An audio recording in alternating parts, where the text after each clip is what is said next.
Chat, what up?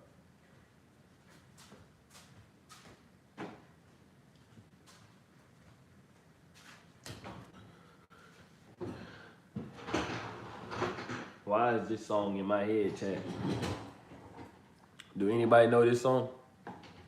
Like the dew in the morning. Yeah.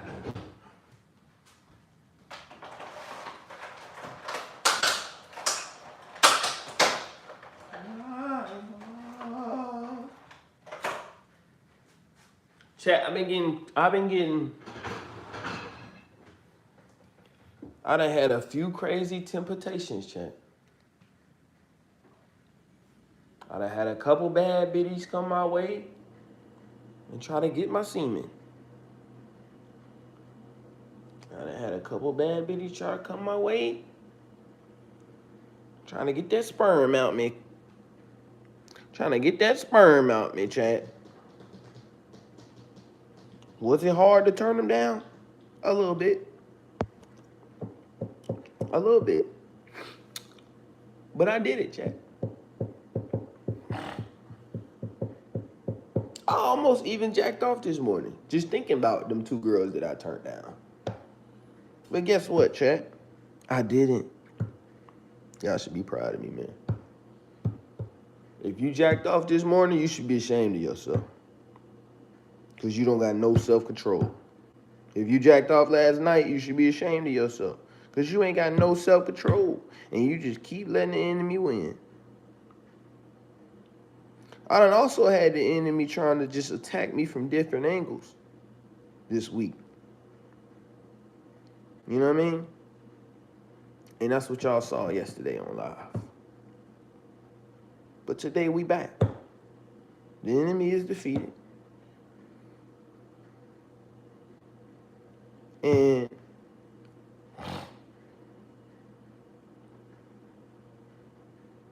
you know what I'm saying? I will not let negativity conquer my day. In Jesus' name I pray, amen.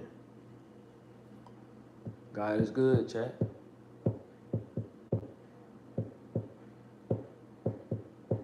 Just because he ain't done nothing good for you, if he ain't done nothing good for you this week, just because he ain't done nothing good for you don't mean he's not good. You know what I'm saying? We supposed to praise God when it's good, bad, and ugly. You feel me? That's how we get blessed. I'm thinking about taking a 5-day fast, chat. I'm thinking about making a 5-day fast. I low-key done got it down. So I seen on this little, on Instagram, bro, like, long story short. Anyway, I ain't finna get into all of that, but long story short, man, I think I'm finna do a 5-day fast.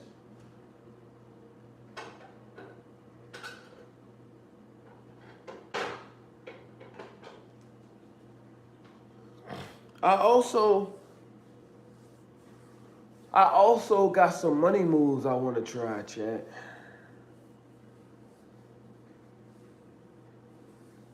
But like, I'm just not able to try them yet. But I think they real promising. Am I gonna tell y'all about it? No. I am choosing to gatekeep what I'm about to try.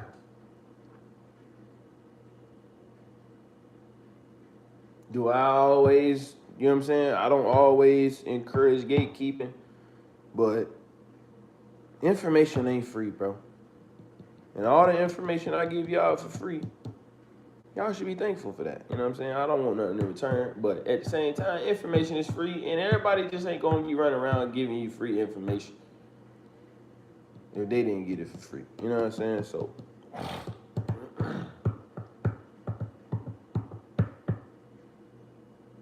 yeah, man, we're gonna eat some food, and we're gonna dive back in, man. What we on chapter what? 7? We was on Joshua yesterday. We gotta dive back in, man. I'll be back.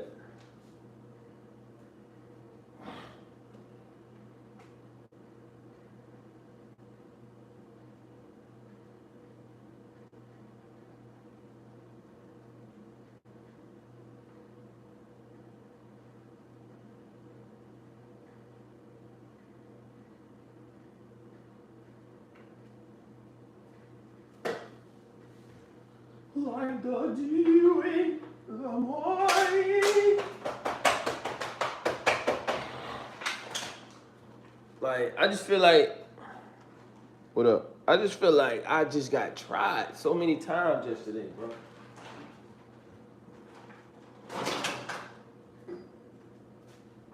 But I woke up today realizing what, you feel me? Like, I knew what was happening, but it's like, you feel me? When you going through what's happening, it's like, you know, as a human, your first reaction is to spaz out. You feel me? Because that's how the world done trained us. You know what I'm saying? But, bro, do not spaz out, bro. Try your best, champ, not to spaz out. You know what I'm saying? Even if you know somebody wrong, just you feel me? Because at the same time, that person that's doing you wrong know that they wrong. And internally, they really dealing with themselves. You know what I'm saying? 9 times out of 10, they might just be real good at disguising it. And you know what I'm saying? So, don't let the enemy get to you, chat. However they try to come. You know what I'm saying? The enemy try to come to you in every single way. The enemy know how to press your buttons, chat. Don't let them do it. My dogs was tripping. Both of my dogs been tripping for 2 days straight. So, they in jail. You know what I mean? So, the fact that my dogs is in jail today, you know what I mean? There's more attention that I can use to spend with y'all.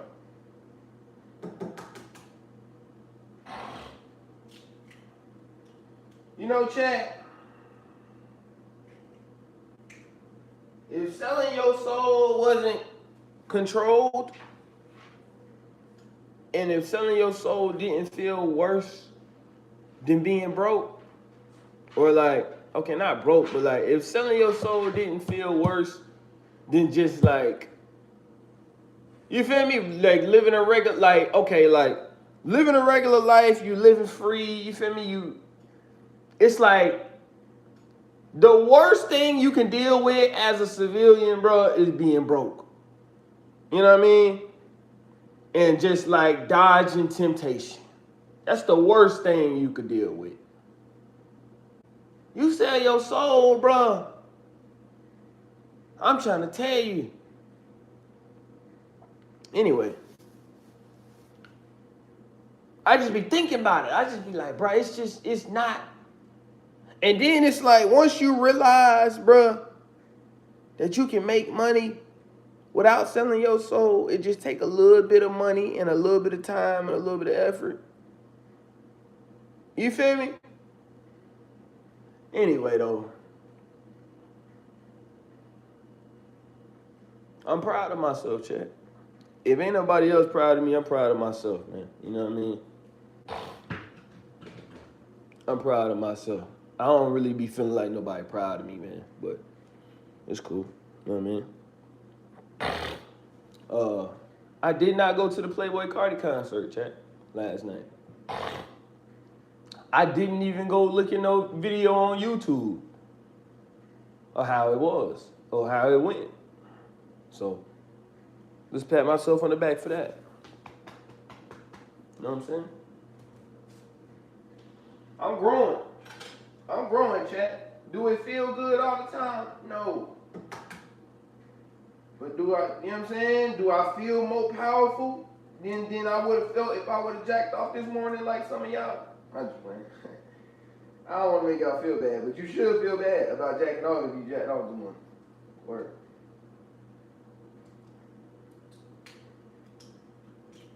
But, you know what I mean?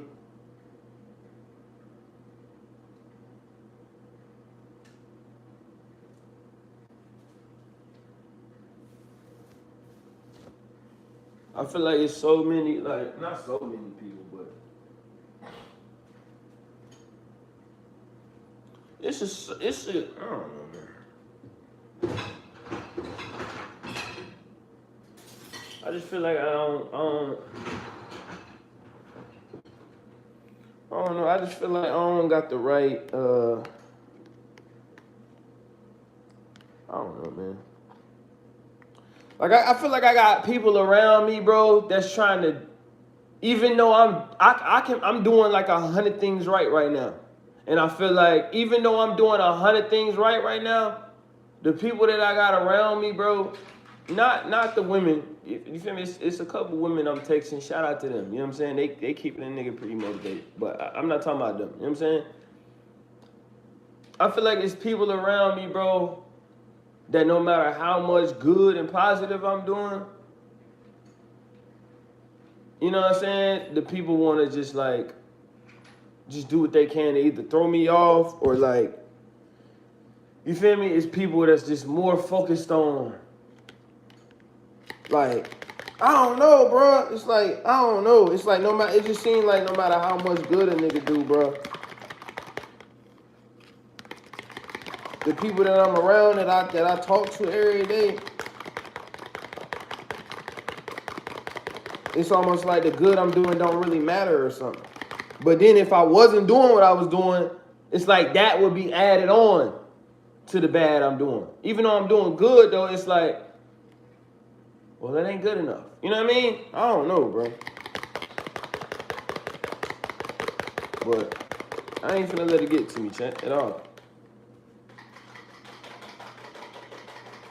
Cause I know I'm on the right path right now, bro.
You know what I'm saying? I could very easily use the whole day to just get sad. You know what I'm saying? About the fact that like, you know, I'm working hard, but ain't nobody really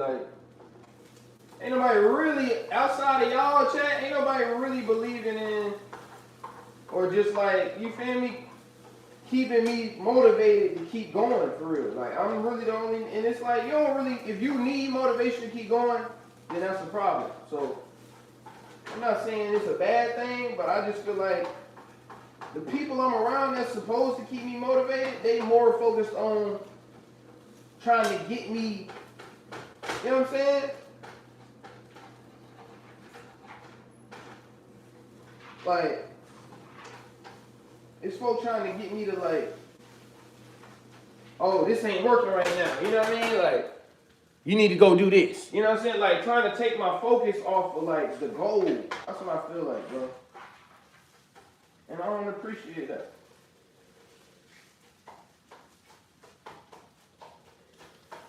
I don't appreciate that, man. But it's all good, bro. It's all good. We're gonna keep going. Can't nothing stop me, champ.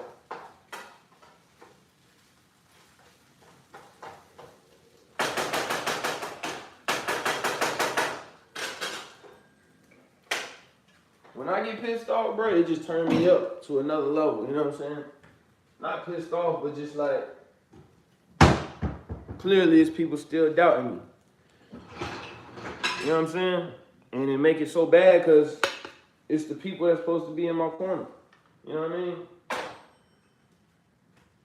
And when you got stuff, when you got stuff going on like that, bro, it's always gonna get to you. But like I said, man, it's all good, shit. You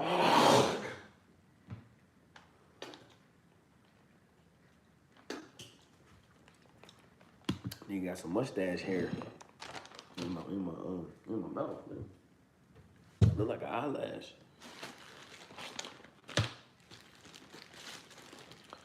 But yeah, man, very disheartening stuff, bro. I've been going through this week. I ain't gonna lie to y'all.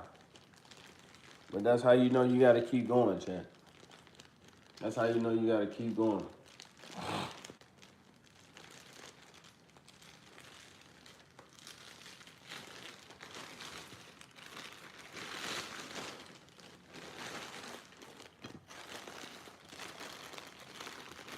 Who just followed me?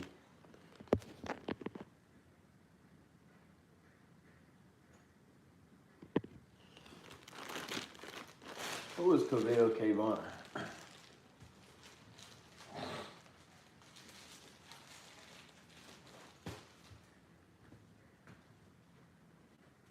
Do y'all know who Cavell Kayvon is, Chad?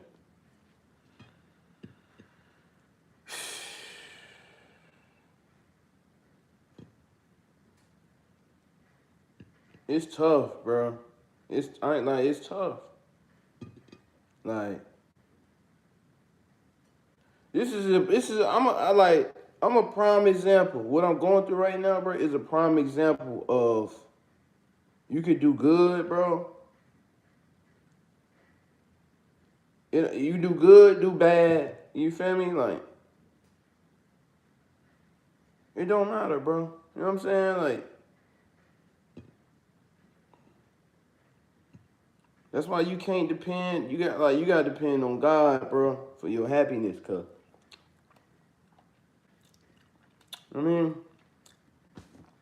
people gonna let you down, bro. Even people that you feel like is closest to you. You know? And you can't really be upset when people, you know what I'm saying, when people let you down, because everybody human. You know what I'm saying? Somebody might let you down over something that they dealing with. You feel me? That you don't know that they dealing with. You feel me? So it's like they might not let you down on purpose, but somebody might let you down today because they dealing with something that they ain't even told you about. You know what I'm saying? And it's like you could be on some selfish type time and be like, well, dang, I said this to this person, they weren't really happy for me. You know what I'm saying? But it's just like, you don't even know what that person dealing with, bro. You know what I'm saying? If that's your friend, does it excuse the fact that, you know what I mean? Does it excuse the fact that it don't really excuse it? But it's always a reason for everything. That's all I'm saying.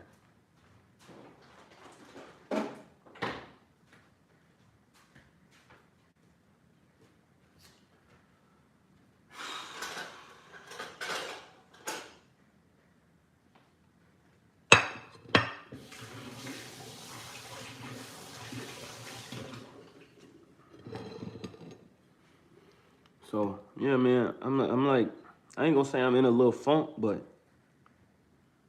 when the chaos come your way, chat, you gotta work through the chaos, man. Stay prayed up.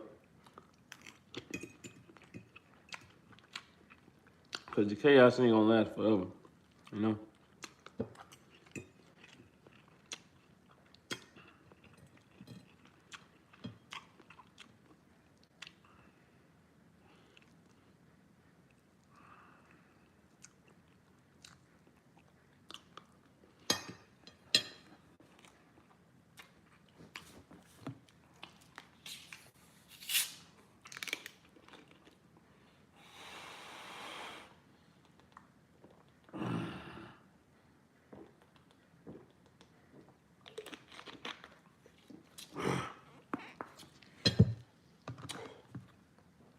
I did see one of my homies though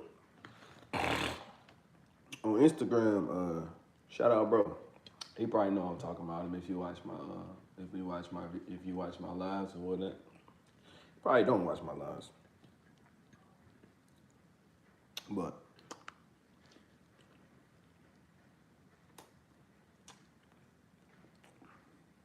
I did see my homie go to the Playboy Cardi concert last night through Instagram. And I have to say, it did not look turned. It did not look turned.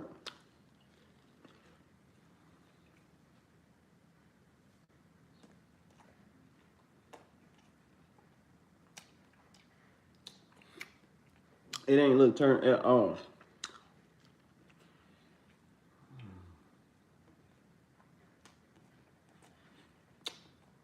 Like, it was packed out.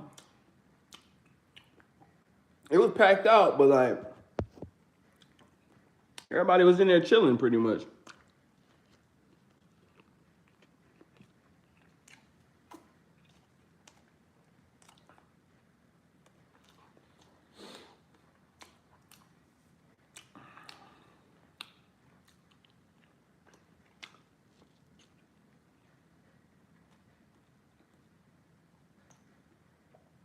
I was like, it's kind of feel like I ain't even really missing nothing.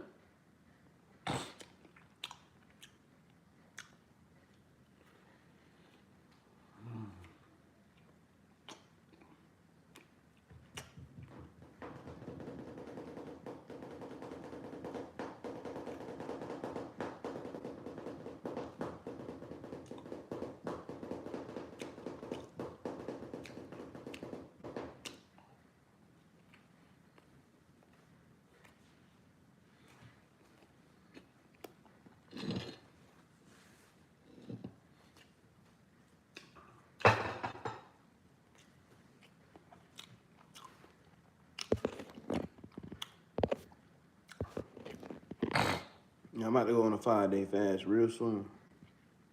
I'm finna go see who Cavell Kayvon is. Hold on, chat. Fake account. Hold on. All right, we back, chat. We back, chat.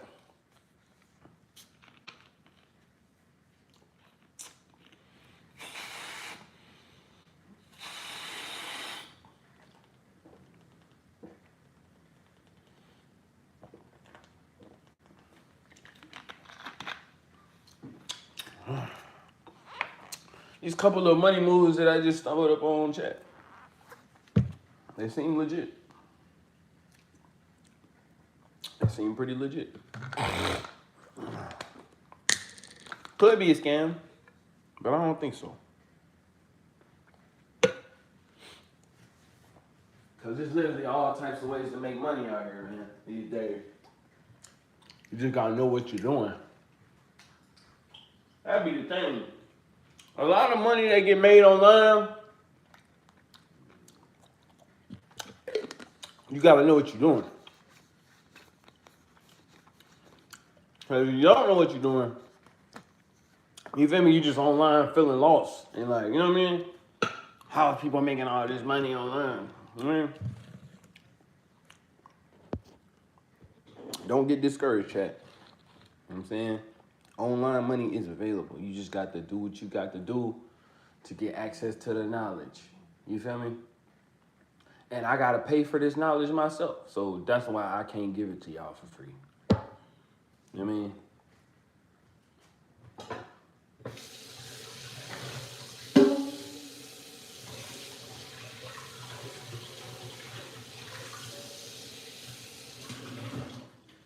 Well, you know, I have given y'all a lot of free knowledge.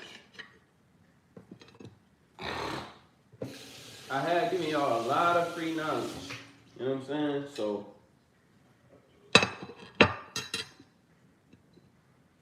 you know, don't be mad at me.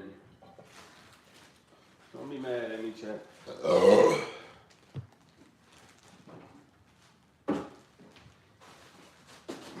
Yeah, we done got it down to like 1 meal a day, man. But I'm about to go on a 5-day fast. I'm about to go on a 5-day fast. And chat. This how I know it wasn't just the weed. Even though I'm not smoking weed no more, this is what I used to be trying to explain. You feel me? When everybody used to tell me like, oh my God, stop smoking weed. The weed is the problem. I still be dealing with demonic spirits sober. I still deal with spirits sober. You know what I'm saying? So like, you feel me? Shout out to Clay Cash for not smoking weed no more. But it's just like, this is what I was trying to explain. Like, you know what I mean? Like, yeah, weed probably do make me, you know what I'm saying? Weed probably do make me tweak out a little more. But like, my experience ain't that much different sober versus, you know what I'm saying, smoking. Should I make some butter toast, chat? I think I want to make some butter toast. Low key, I didn't want to make no butter toast. I was feeling lazy, but I think I do need to make some butter toast real quick. You know, cause why not? You know, cause why not?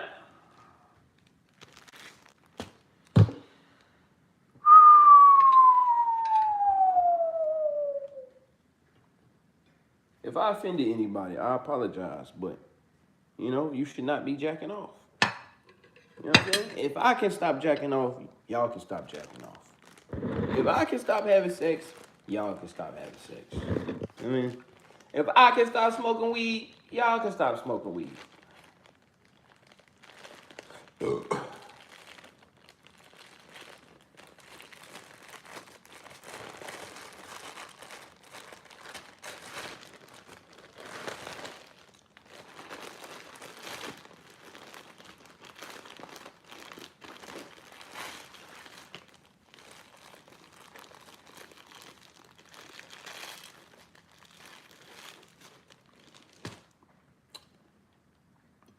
You know, I really be getting bothered, man, at the fact that I feel like the people that should be in my corner is not really in my corner.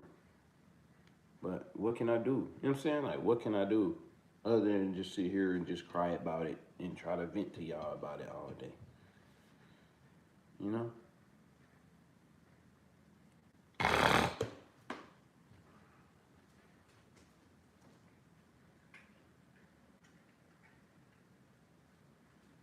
I'm hearing about Trump and this $2,000 and what everybody should do with the $2,000 invested in a stock or ETF.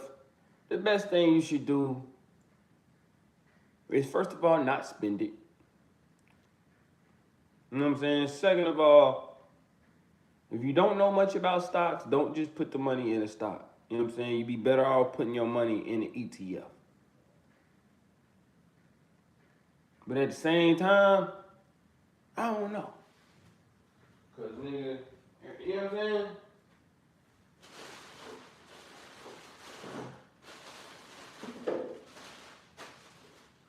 If y'all haven't noticed, bro, stocks only come up, the topic of stocks only come about when, you know what I'm saying, like the government and Trump and all them, when they start talking about stocks, it's probably too late to even put your money in. So it's like low key, you put your money in, it's low key a waste anyway. So you gotta be careful with them stocks, shit. Cause you mess around, put your money in, and it don't do nothing for you.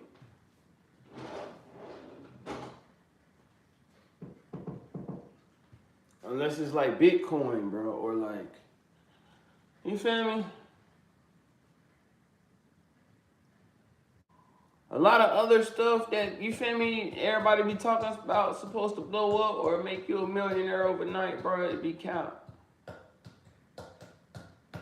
What am I doing? Butter toast.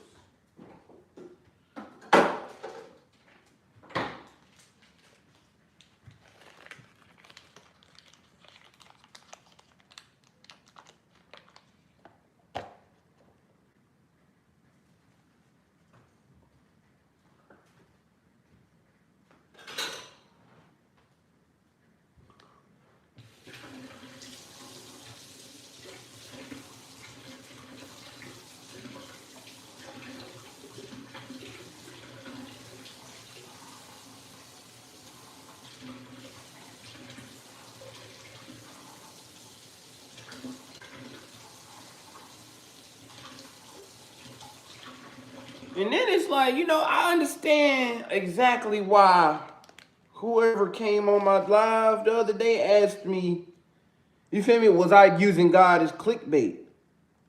Because it is mad people on YouTube I said this the other day, but then I seen it again in another way. Like, it's the other side of it, and then it's the side of it where people is just getting on YouTube saying stuff like, if you watching this, bro, you about to become unbearably rich. You about to become filthy rich. Just so people can watch the whole video. I was on a girl channel, and it's like, if they genuinely mean it, but it's like, I don't know, because it's like you using God for the wrong reasons, I feel like. That's how I feel, man. You feel me? Like, if you getting on YouTube, and the only video you making is, if you watching this, God want me to tell you that you about to come into a bunch of abundance, or you about to be so rich. You know what I'm saying? And all you saying on live is, you feel me? You about to be so rich. And it's like, bro, you just saying that for views. And it's like, and I'm saying that because every video that I seen yesterday that said something about, you feel me? Like, if you looking this or if you reading this, you about to become, you feel me, rich, or like your family's first millionaire, or whatever, you know what I'm saying? Whatever the text is. It's like that type of video, it's almost like YouTube pushes that type of video through the algorithm. So it's like a lot of people say, if you looking at this, guy finna make you rich, because they know it's gonna get them views. So it's like, if I wanted to cheat y'all and I ain't really care about leading y'all to Christ, then I just get on here every day and be like, you know what, chat? God told me to tell y'all, y'all gonna be rich. Y'all got an abundance of money coming in. Y'all got an abundance of money finna start flowing your way. You know what I'm saying? Start just like pumping y'all up with dopamine talk. You know what I'm saying? But that's not me, bro. I can't do nothing fake, bro. Everything I do is genuine, authentic, you know what I'm saying? And if I feel like I'm not getting the genuine, authentic response back, you feel me? It's like, all right, I gotta leave it alone.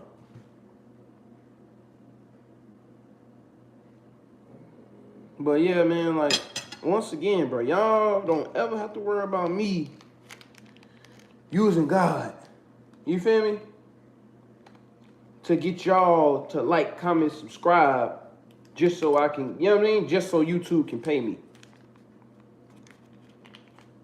Like, if YouTube never paid me a day in my life, it would be a little discouraging. But I would still get on here and talk to y'all about God, bro. Because that's my assignment. You know what I'm saying?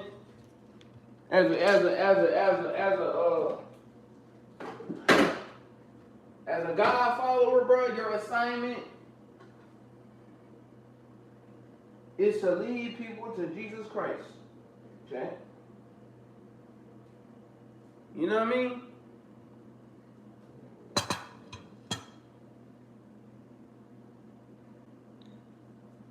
And when you're trying to lead people to Jesus Christ, I just feel like you got to be genuine, bro. Because if you're not genuine, you mess around and do yourself more harm than help. Because God will mess around and punish you, you know what I mean, for using his name for the wrong reasons. And that ain't something I want, chat. So, I ain't never finna go out like that. So I'm saying,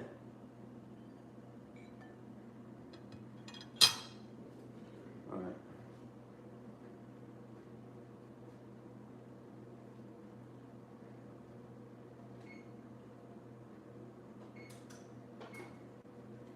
But yeah, I'm finna go on a 5-day fast, man, because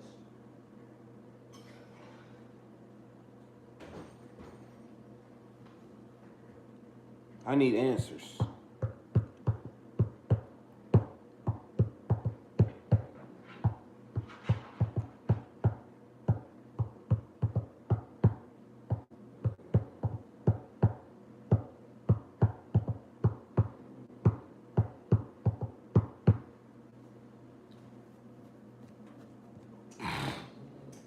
When I say broke, by the way, I mean like if you ain't got $100,000 in your bank account right now, you technically kind of broke. You feel me? So, yeah.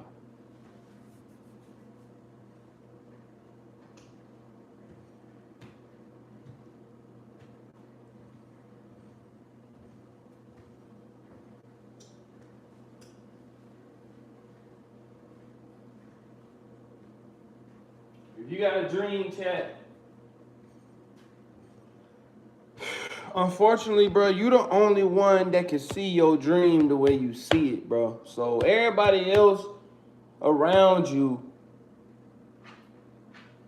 that care about you, bro, they gonna try to tell you what they think you should do as far as your well-being goes. You feel me? Because they don't really see the vision that's in your head. So when you got a dream, bro, you just gotta stay locked in on the dream and keep chasing it, man. Because if you let somebody else get in your head about the dream that you chasing, you mess around and go plan B, and now you knocked off your whole pivot. You feel me, chat? Don't let nobody knock you off your pivot, man. Stay motivated, stay locked in.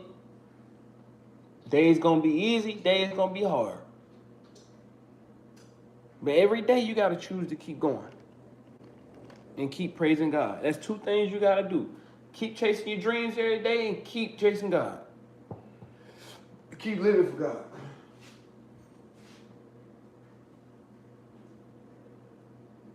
No matter what, bro. You got them two things brewing, the world gonna have to give you what you want. You know what I'm saying? The world cannot deny access to those who put in the work. You know what I'm saying? Because if you putting in the work, bro, sooner or later, it gotta show. The worst thing about putting in the work, you don't always know when you gonna, you feel me, see the benefits in your work. When you gonna reap the benefits out of the work you put in. You know? Now, there is ways that you can guarantee. You know what I'm saying? But that's not the route I want to take. You know what I'm saying? So because I don't want to take that route, I gotta take the bumps and bruises. You feel me? That come with the route that I chose. You know what I mean? So at the end of the day, ain't no crime. You feel me? You can get sad, you can get mad, you can get, you feel me? But at the end of the day, complaining ain't finna do nothing for nobody or their situation. So, you know, chat. Once you realize that, bro, just put your head down and keep chopping. Keep chopping your feet. Like they say in football, man. Keep chopping your feet.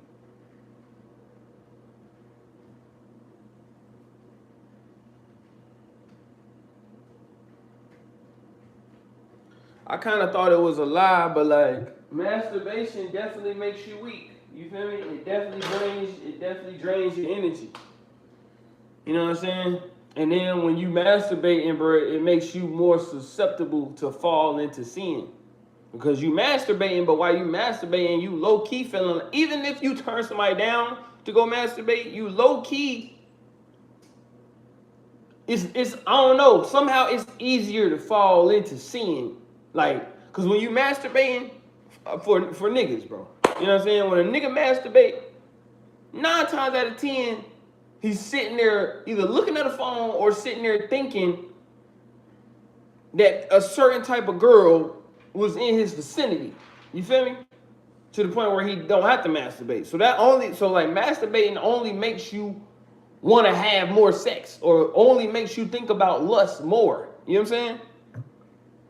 Once you get in the flow of not masturbating, bro, it's almost like not 100%, but it's like for the most part, sex kind of just like disappears from your brain, chat. You know what I mean? Enough to the point where you can focus on doing other things versus like, oh, I gotta take out this time to jack off. You know what I mean? So it's like instead of taking out a certain time period of the day to jack off, take that same time period and figure out what else can I do with this time. You know what I'm saying? That's gonna make more sense for me in the long run versus, you know what I mean? Me wasting my spiritual energy.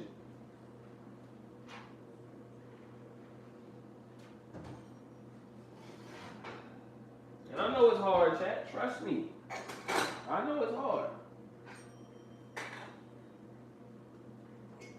But once you do it, it get easier, bro. I'm telling you. It get easier, chat. For sure.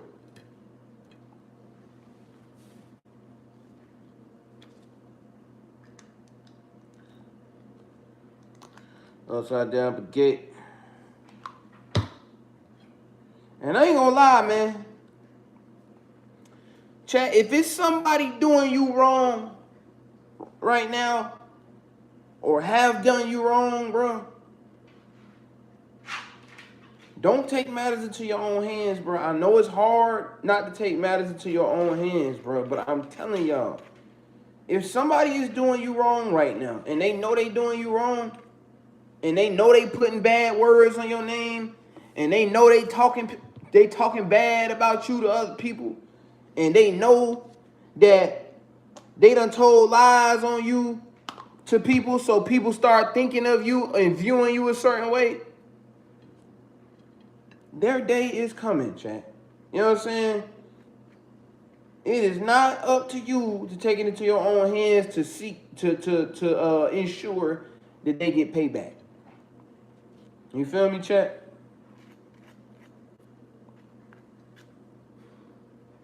It's not on you. You just keep, you feel me, living in God, bro. And obeying God, bro. I promise you.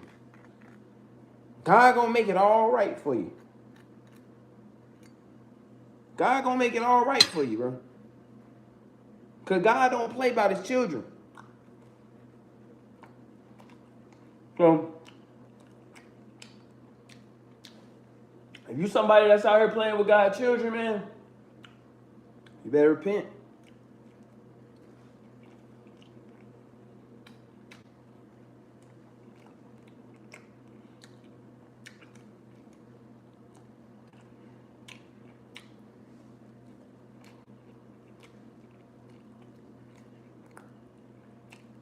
Because the consequence for that is not pretty.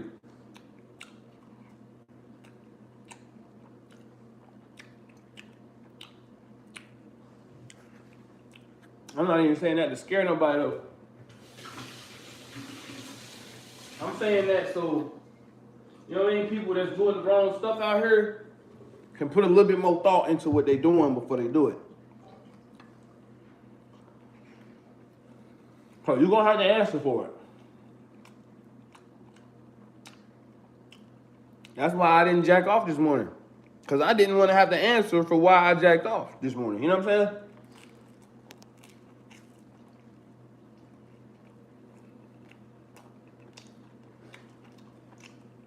And if I can do it, y'all can do it.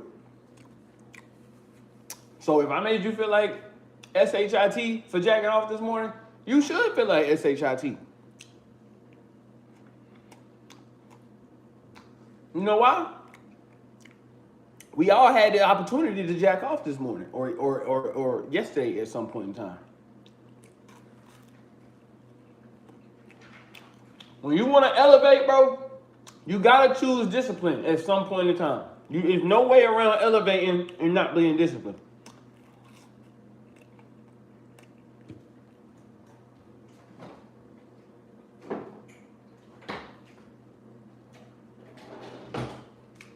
And I ain't gonna lie, I can't wait till all my hard work pay off, man. Cause everybody that's doubting the young nigga, man, and like, you know what I'm saying? Just trying to do everything to derail a nigga from like what I'm trying to accomplish, bro. Because it's not really like,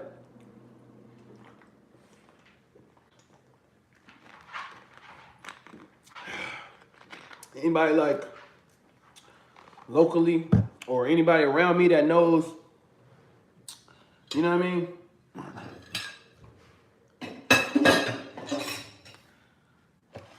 I don't know, I just feel like people around me believe it's possible.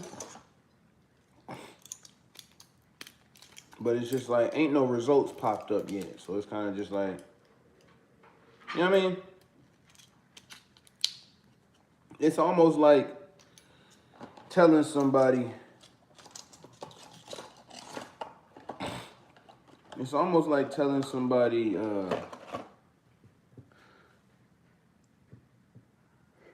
you feel me? Like I can hoop, like I'm a D1 hooper. I'm going to the league.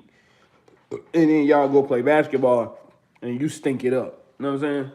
They gonna be looking at you like, bro, you feel me? Like, you say you going to the league? You know what I'm saying? So I understand it. But at the same time, it's like, bro, you feel me? Just because you doubting me, just because you feel like, you know what I'm saying, what I'm doing ain't working fast enough, that don't mean, you feel me, that you should just try to encourage me to just like quit what I'm doing and just like, you know what I mean? Because it's like, when it works, when it, like, everybody is not on your side as far as your dreams go until they work. And then as soon as your dreams work, that's when the people that was supposed to be in your corner the whole time turn around and be like, I see, I knew you could do it. I always believed it. You know what I'm saying? And it's just like, nah, bro, you did not believe in me. You know what I'm saying? You was telling me, you know what I mean? You feel me? I remember when you was telling me I need to give it up. You know what I'm saying? Like, it ain't working.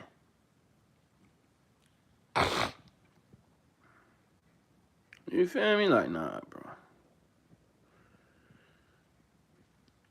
Anyway, well, we was on Joshua. I'm finna go look for the next chapter, chat. Moral of the story, man. If you quit in the middle of trying to get results, you never gonna see results. So anybody that's trying to normalize quitting around you, you probably don't need to have them around. Because they don't believe, bro. And you don't need to have nobody around you that don't believe in your dreams. You know what I'm saying? Because it's already hard enough to believe in your dreams by yourself.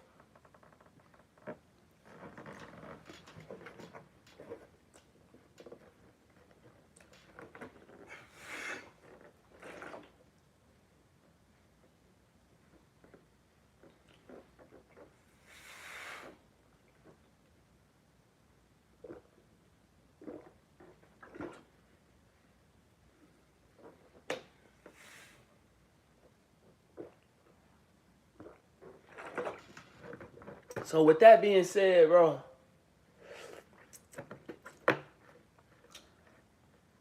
I think it's going to be good for me to just go into, like, for the most part, I already kind of isolated. You feel me? But at the same time,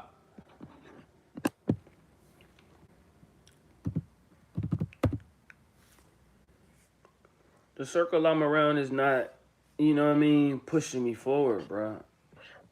I feel like they're just trying to, like, encourage me to move away from what I'm trying to accomplish.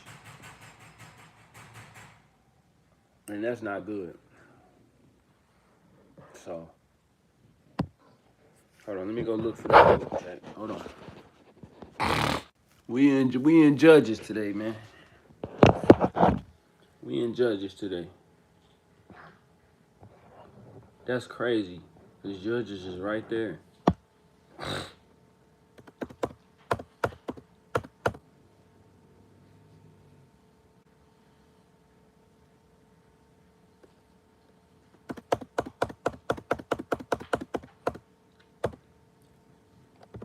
That's also why I feel like I shouldn't be focused on trying to get a wife right now. Because, like, you feel me? Thinking about marriage and how your ass, I almost said a cuss word, chat. But thinking about marriage 24/7 or how you horny as well. You know what I'm saying? Like, Because a lot of the time, like outside of just like wanting to, you feel me, just do stuff together and go on cute dates and all of that. You feel me? The main reason why people want to get married is because they could just have a lot of sex, which is great. But if you're not there yet, you can manifest it into your life. You know what I'm saying? But at the same time, you don't want to be having it like a, or me personally, I don't want to be having it like a main topic to the point where it's like, you know what I'm saying? It ain't coming as fast as I feel like it should, and then because it don't come as fast as I feel like it should, it causes me to fall back into sin because I feel like God ain't listening. You know what I mean? That's also how I feel like you can miss your blessing too. You feel me? You ask God for something, and He don't respond, and then it's like, oh well, I don't even know if God hear me. You feel me? So it's like, well, you know what I mean? Sometimes God don't give you stuff right away because He want to see how you gonna act. You know what I'm saying? He want to see, you feel me, if you gonna break, bend, or fold. And if you break, bend, or fold, man, that might mean you ain't, you know what I'm saying? That might mean you ain't deserve it. You know? So, Judges.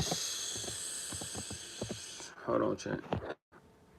21 chapters in Judges, chat. So, we got church tomorrow, so I'm not going to be reading the Bible tomorrow.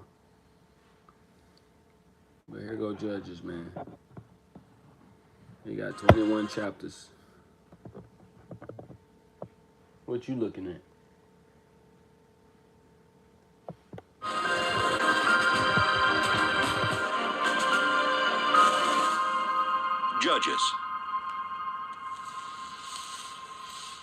Judges, chapter 1. It's like, you feel me? You could be right on the edge of success, bro.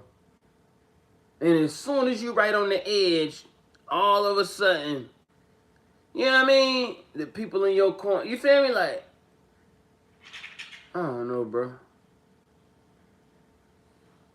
It's just like I done came so far, bro. I done so much. And I done been through too much.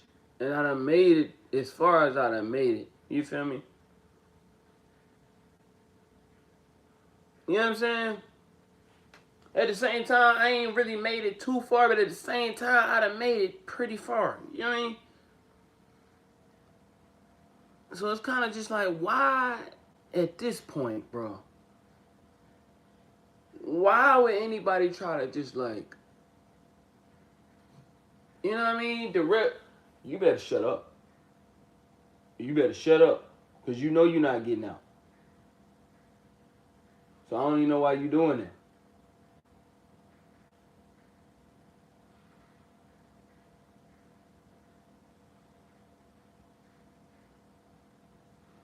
Frenchie's gotta be one of the most non-listening species of dog, bro, on Earth.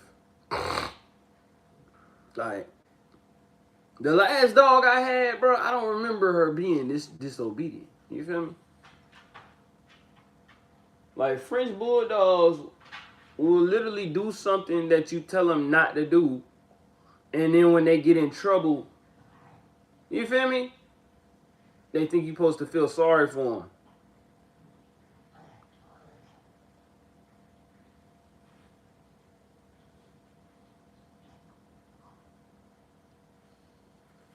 Hold on, man. I think somebody trying to scam me. Hold up. All right, let's do it, chat.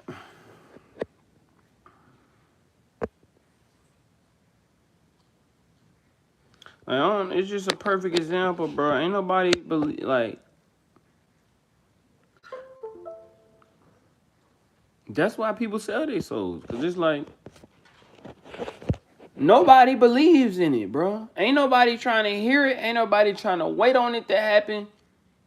If it don't happen in the time frame that somebody feel like you're supposed to make it, they gonna give up on you. They are gonna give up on you. So I understand wholeheartedly why people sell their soul. Because it's like, nigga, if I don't make my dreams happen, ain't nobody gonna take me serious. You know what I'm saying?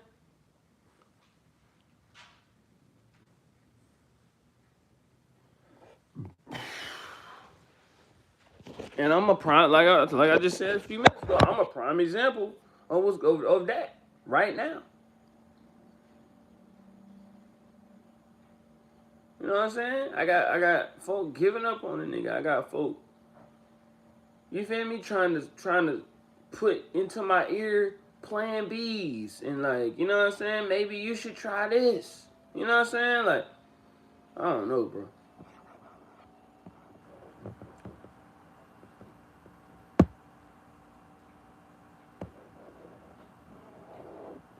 It's like, why is, you know what I mean? Why we panicking now? This ain't the time to panic. After the death of Joshua, the Israelites asked the Lord, "Which of our tribes should attack the Canaanites first?" "Judah," the Lord answered. "I'll help them take the land." The people of Judah went to their relatives, the Simeon tribe, and said, "Canaanites live in the land God gave us. Help us fight them, and we will help you." Troops from Simeon came to help Judah. Together, they attacked an army of 10,000 Canaanites and Perizzites at Bezek, and the Lord helped Judah defeat them. During the battle, Judah's army found out where the king of Bezek was, and they attacked there. Bezek tried to escape, but soldiers from Judah caught him. They cut off his thumbs and big toes, and he said, "I've cut off the thumbs and big toes of 70 kings and made those kings crawl around under my table for scraps of food. Now God is paying me back." The army of Judah took the king of Bezek along with them to Jerusalem, where he died. They attacked Jerusalem, captured it, killed everyone who lived there, and then burned it to the ground. Judah's army fought the king. Something that also bothers me, bro.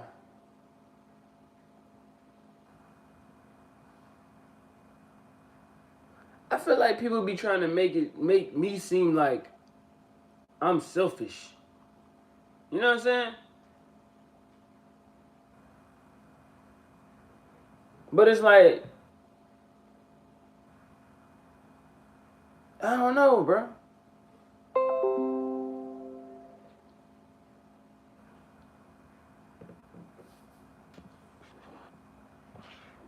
I feel like the only people that call me selfish, you feel me, done stab me in the back. You feel me? So it's like, how can I possibly, like, if you stab somebody in the back, of course they gonna start being selfish. Cause it's like, you know what I mean? Trying to like, if you trying to do right by somebody and you get stabbed in the back, it's like you'll kind of be stupid not to be selfish. You know what I'm saying? After that, cause it's just like, you feel me? Not being selfish it's not really too smart. You know what I'm saying? Like, you kind of gotta be selfish these days, cause if you don't, people just gonna use you. So I kind of hate the fact that, you know what I'm saying, people that I care about, you feel me, done stab the nigga in the back and then turn around and be like, Clay selfish. What?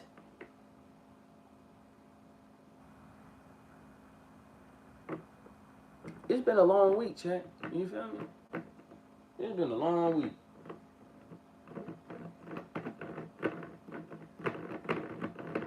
Anyway, let's get this food, man.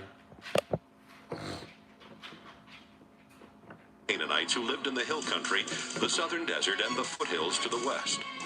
After that, they attacked the Canaanites who lived at Hebron, defeating the three clans called Sheshai, Ahiman, and Talmai. At that time, Hebron was called Kiriath Arba. From Hebron, Judah's army went to attack Debir, which at that time was called Kiriath Sefer. Caleb told his troops, "The man..." Like, I ain't gonna lie, chat.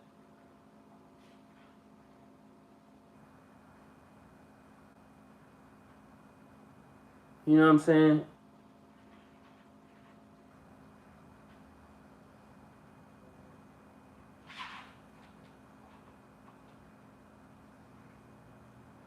This don't mean that I'm finna just like take matters into my own hands, but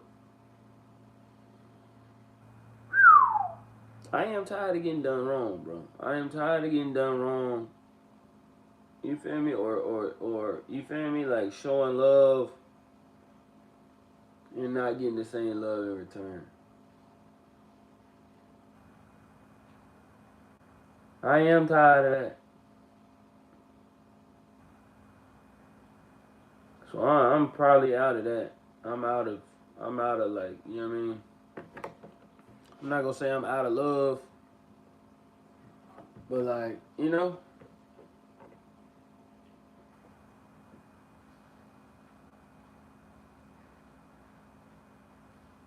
Anyway, man. Who captures Kiryat Sefer can marry my daughter Aksa. Caleb's nephew Othniel captured Kiryat Sefer, so Caleb let him marry Aksa. Othniel was the son of Caleb's younger brother Kenaz. Right after the wedding, Aksa started telling Othniel that he ought to ask her father for a field. She went to see her father, and while she was getting down from her donkey, Caleb asked, "What's bothering you?" She answered, "I need your help. The land you gave me is in the southern desert, so please give me some spring-fed ponds for a water supply." Did I not just read this yesterday, chat?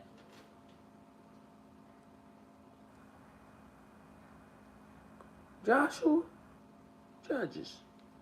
Well, that's how you know this is the next chapter. Because it low-key began the same way it ended. That's crazy. Caleb gave her a couple of small ponds, named Higher Pond and Lower Pond. The people who belonged to the Kenite clan were the descendants of the father-in-law of Moses. They left Jericho with the people of Judah and settled near Arad in the southern desert of Judah, not far from the Amalekites. Judah's army helped Simeon's army attack the Canaanites, who lived at Zephath. They completely destroyed the town and renamed it Hormah. The Lord helped the army of Judah capture Gaza, Ashkelon, Ekron, and the land near those towns. They also took the hill country. But the people who lived in the valleys had iron chariots, so Judah was not able to make them leave or to take their land. The tribe of Judah gave the town of Hebron to Caleb, as Moses had told them to do. Caleb defeated the three Anakim clans and took over the town. The Jebusites were living in Jerusalem, and the Benjamin tribe did not defeat them or capture the town. That's why Jebusites still live in Jerusalem along with the people of Benjamin. The Ephraim and Manasseh tribes were getting ready to attack Bethel, which at that time was called Luz. And the Lord helped them when they sent spies to find out as much as they could about Bethel. While the spies were watching the town, a man came out and told them, If you show us how our army can get into the town, we'll make sure that you aren't harmed. The man showed them, and the two Israelite tribes attacked Bethel, killing everyone except the man and his family. The two tribes made the man and his family leave. So they went to the land of the Hittites, where he built a town. He named the town Luz, and that is still its name. Canaanites lived in the towns of Bethshean, Taanach, Dor, Ibleam, Megiddo, and all the villages nearby. The Canaanites were determined to stay, and the Manasseh tribe never did get rid of them. But later on, when the Israelites grew more powerful, they made slaves of the Canaanites. The Ephraim tribe did not get rid of the Canaanites who lived in Gezer, so the Canaanites lived there with the Israelites all around them. The Zebulun tribe did not get rid of the Canaanites who lived in Kitron and Nahalal, and the Canaanites stayed there with Israelites around them. That. Let me just tell y'all this, bro. Zebulun... This is just a prime example of the bull crap that I be getting put through, bro. I got somebody that's supposed to be real close to me, chat, that swears up and down that they tried to put me in a position to help me out, right? Perfect example, bro. Perfect example. And I'm going to leave it right here, and we're going to keep listening to the Bible, right? I got somebody that's supposed to be close to me, bro. Somebody that I'm supposed to hold dear to my heart. And I ain't gonna lie, this person that I'm talking about, they know it's a lie. Like, they know for a fact it's a lie. Like, you ever met somebody, or do you know, I know everybody knows somebody like this, that swear up and down that they doing everything to help you, but they really not. You know what I'm saying? They just doing everything they can to paint the picture of making it seem like they tried to help you, but really they was the one that really tried to destroy you in a way. But it's like the fact that you didn't get destroyed, now they trying to hide their hand or hide the fact that they did to you what they did to you. You know what I'm saying? Somebody that's supposed to be real close to me, bro. Say something like, they was trying to do what they could to help me. But I wanted to do what I wanted to do. Okay.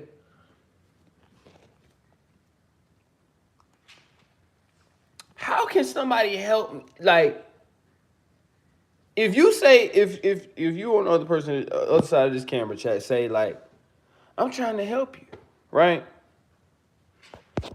But in reality, like, okay, say I was to come stay with one of y'all, chat, right? And you know what I'm saying? You helping me by staying with you. You feel me, chat? You helping me by staying with you. But while I'm staying with you, you just like, you feel me? While I'm staying with you, or matter of fact, let's say one of y'all coming to stay with me, right? One of y'all coming to stay with me. Let's put it like that. One of y'all coming to stay with me. I open my door up to somebody in my chat. So, you know what I mean? Come stay with me, bro. Come, you know what I mean? Say your bread, woo woo, whatever. While I'm quote unquote trying to help y'all out, while I'm quote unquote trying to help you out, you start to figure out, you know what I'm saying? What's up, Joanna? Certain stuff, like this is my crib. You feel me? I'm opening up my crib to you. You feel me? You come stay. You feel me? You trying to save us some bread so you can get your own spot, whatever the case may be. You feel me? Whatever the reason was or why you had to come stay here. You know what I'm saying? But while you staying here, I'm making it seem like I'm helping you. But the only thing I'm doing, I'm secretly kind of low-key doing stuff to try to make sure that you don't progress. Like, that you stay right where you at. You know what I'm saying? Like certain stuff like, I let you come stay with me, but while you staying with me, you just start noticing stuff just like randomly going missing. You know what I'm saying? Later on, come to find out, you feel me? You done started to figure out that I'm stealing from you. You know what I'm saying? So you confront me, you come confront me about me stealing from you, and then I just start lying to you. Bro, you tripping. You know what I'm saying? Like, yo, you crazy. Like, don't come in my crib talking to me crazy like that. You know what I'm saying? So it's like, but you know that I'm stealing from you. Like, you know for a fact I'm stealing from you. Like, you literally done caught me trying to sneak in your room one night, trying to steal something from you. You know what I'm saying? It's like, you know for a fact that I'm stealing from you. You know what I'm saying? But every time that you confront me about me stealing from you, you feel me? I just flip out and start telling you that you tripping. And like, yo, if you keep accusing me of stealing from you, when you know I'm stealing from you now, if you keep accusing me of stealing from you, I'm going to just kick you out my house. You know what I'm saying? And then say me and you got a mutual friend that acts like, well, what happened? Like, why y'all, you know what I'm saying? Why you kick that person out? Man, I tried to help them, but they wasn't trying to do the right thing, bro. They was just doing what they wanted to do. But really, I was stealing from you. You know what I'm saying? I was stealing from you, but I'm telling the story as if, you know what I'm saying? You was the one that was on the BS. Prime example, bro, what I be going through, man. You know what I'm saying? So if you somebody in my chat right now, you going through the same thing, bro. Stay motivated, bro. I know it's wrong. Stay motivated. Stay prayed up, bro. Keep doing what you got to do, man. Keep going. You know what I'm saying? And then it's like in the midst of that, I got other people that's close to me that's just like giving up on a nigga, bro. When I'm like right on the brink, bro. Like, you know what I'm saying? And maybe that's when you know you close to success, bro. When it's just all type of just crazy stuff happening. You know what I mean? Or it could just be you going through life. You feel me? One of the two, bro. Either way it go, just make sure y'all stay motivated, chat. Because it's all a ploy to keep you, you feel me, unmotivated and get you knocked off the mission that you on. Because if you stay on the mission, bro, you know what I mean? If you keep chipping at a rock or if you keep smacking a rock with a chisel, bro, piece by piece, that rock gonna get chipped. You know what I'm saying? You keep hitting that mud trucker, man. It's gonna get down to the point where it's, you know what I mean, like a grain of salt. So just keep going, chat. And stay prayed up, man. But did force the 'Cause Canaanites into slave labor. he gonna work on The you Asher every day. tribe did not get rid of the Canaanites who lived in Akko, Sidon, Alab, Aksib, Helba, Aphek, and Rehob, and the Asher tribe lived with Canaanites all around them. The Naphtali tribe did not get rid of the Canaanites who lived in Beth Shemesh and Beth Anath, but they did force the Canaanites into slave labor. The Naphtali tribe lived with Canaanites around them. The Amorites were strong enough to keep the tribe of Dan from settling in the valleys, so Dan had to stay in the hill country. The Amorites on Mount Heres and in Ajalon and Shaalbim were also determined to stay. Later on, as Ephraim and Manasseh grew more powerful, they forced those Amorites into slave labor.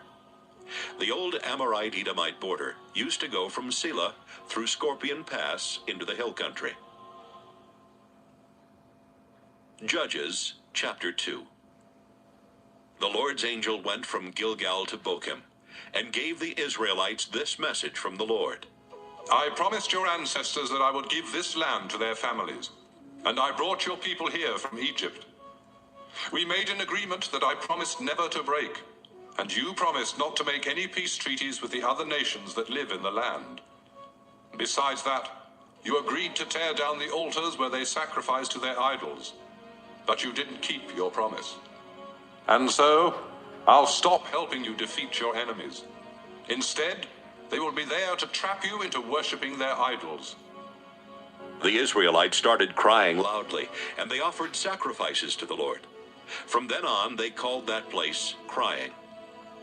Joshua had been faithful to the Lord, and after Joshua sent the Israelites to take the land they had been promised. So, you know, I'm trying to be a good example, bro, of staying consistent when you might not be motivated.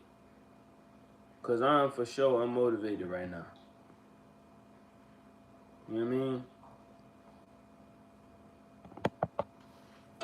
They remained faithful to the Lord until Joshua died at the age of 110. He was buried on his land in Timnath-Heres, in the hill country of Ephraim, north of Mount Gaash. Even though Joshua was gone, the Israelites were faithful to the Lord during the lifetime of those men who had been leaders with Joshua, and who had seen the wonderful things the Lord had done for Israel. After a while, the people of Joshua's generation died, and the next generation did not know the Lord or any of the things he had done for Israel. The Lord had brought their ancestors out of Egypt, and they had worshipped him. But now the Israelites stopped worshiping the Lord and worshipped the idols of Baal and Astarte, as well as the idols of other gods from nearby nations. The Lord was so angry at the Israelites that he let other nations raid Israel and steal their crops and other possessions. Enemies were everywhere, and the Lord always let them defeat Israel in battle. When the enemy try to attack you, bro, you gotta go 2 times harder, man, for God. You feel me?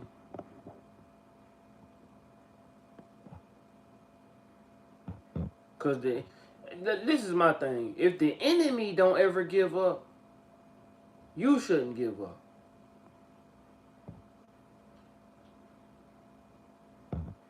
Because the enemy know, the enemy meaning just like the devil or just like any type of just thing, any type of distraction the devil try to throw your way, you feel me, to get you off course. Like, they know in the end they lose. Even in knowing that they lose, bro, the enemy still tries every day to get you off track. You know what I mean? So that's exactly why we should be that much more, you know what I'm saying, motivated and at least staying consistent. Because the enemy going to be consistent. That's one thing you can count on the enemy being. Consistent.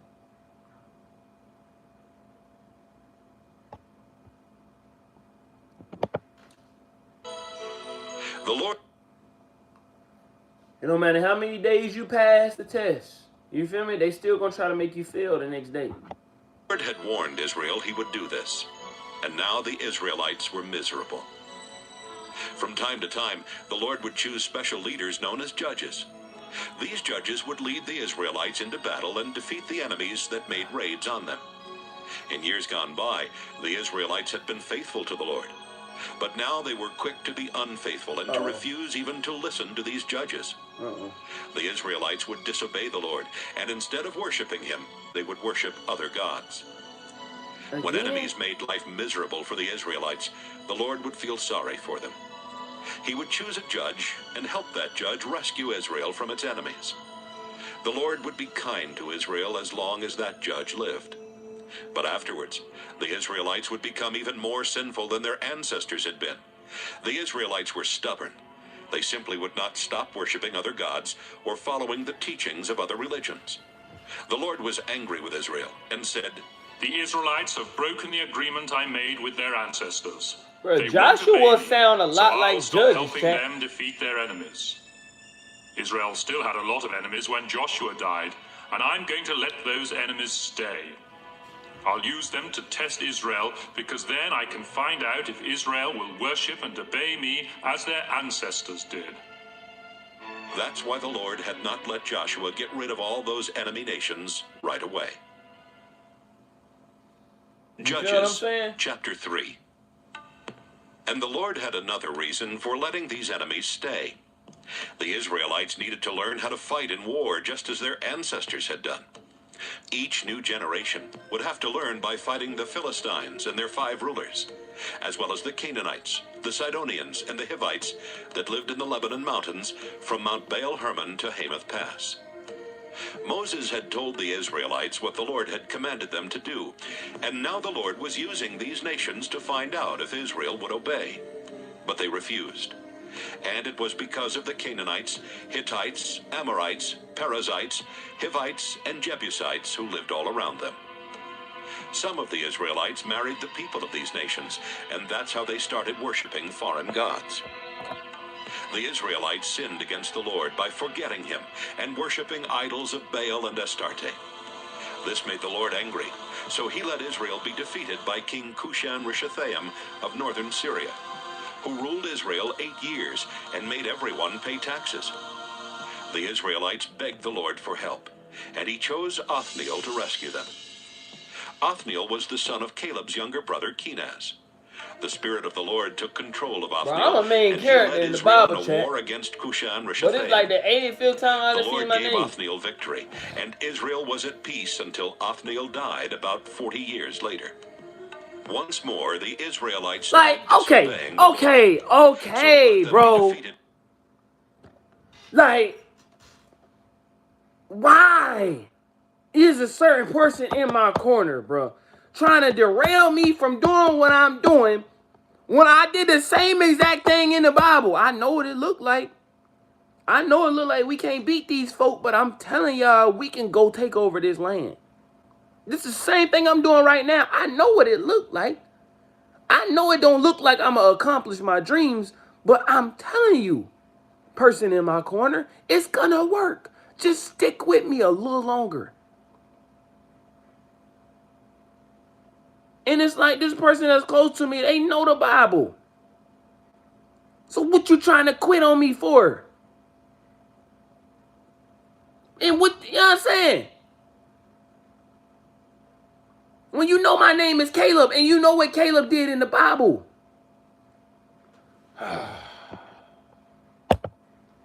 By King Eglon of Moab, who had joined forces with the Ammonites and the Amalekites to attack Israel. What happened? Eglon and his army captured Jericho. Then he ruled Israel for 18 years and forced the Israelites to pay heavy taxes.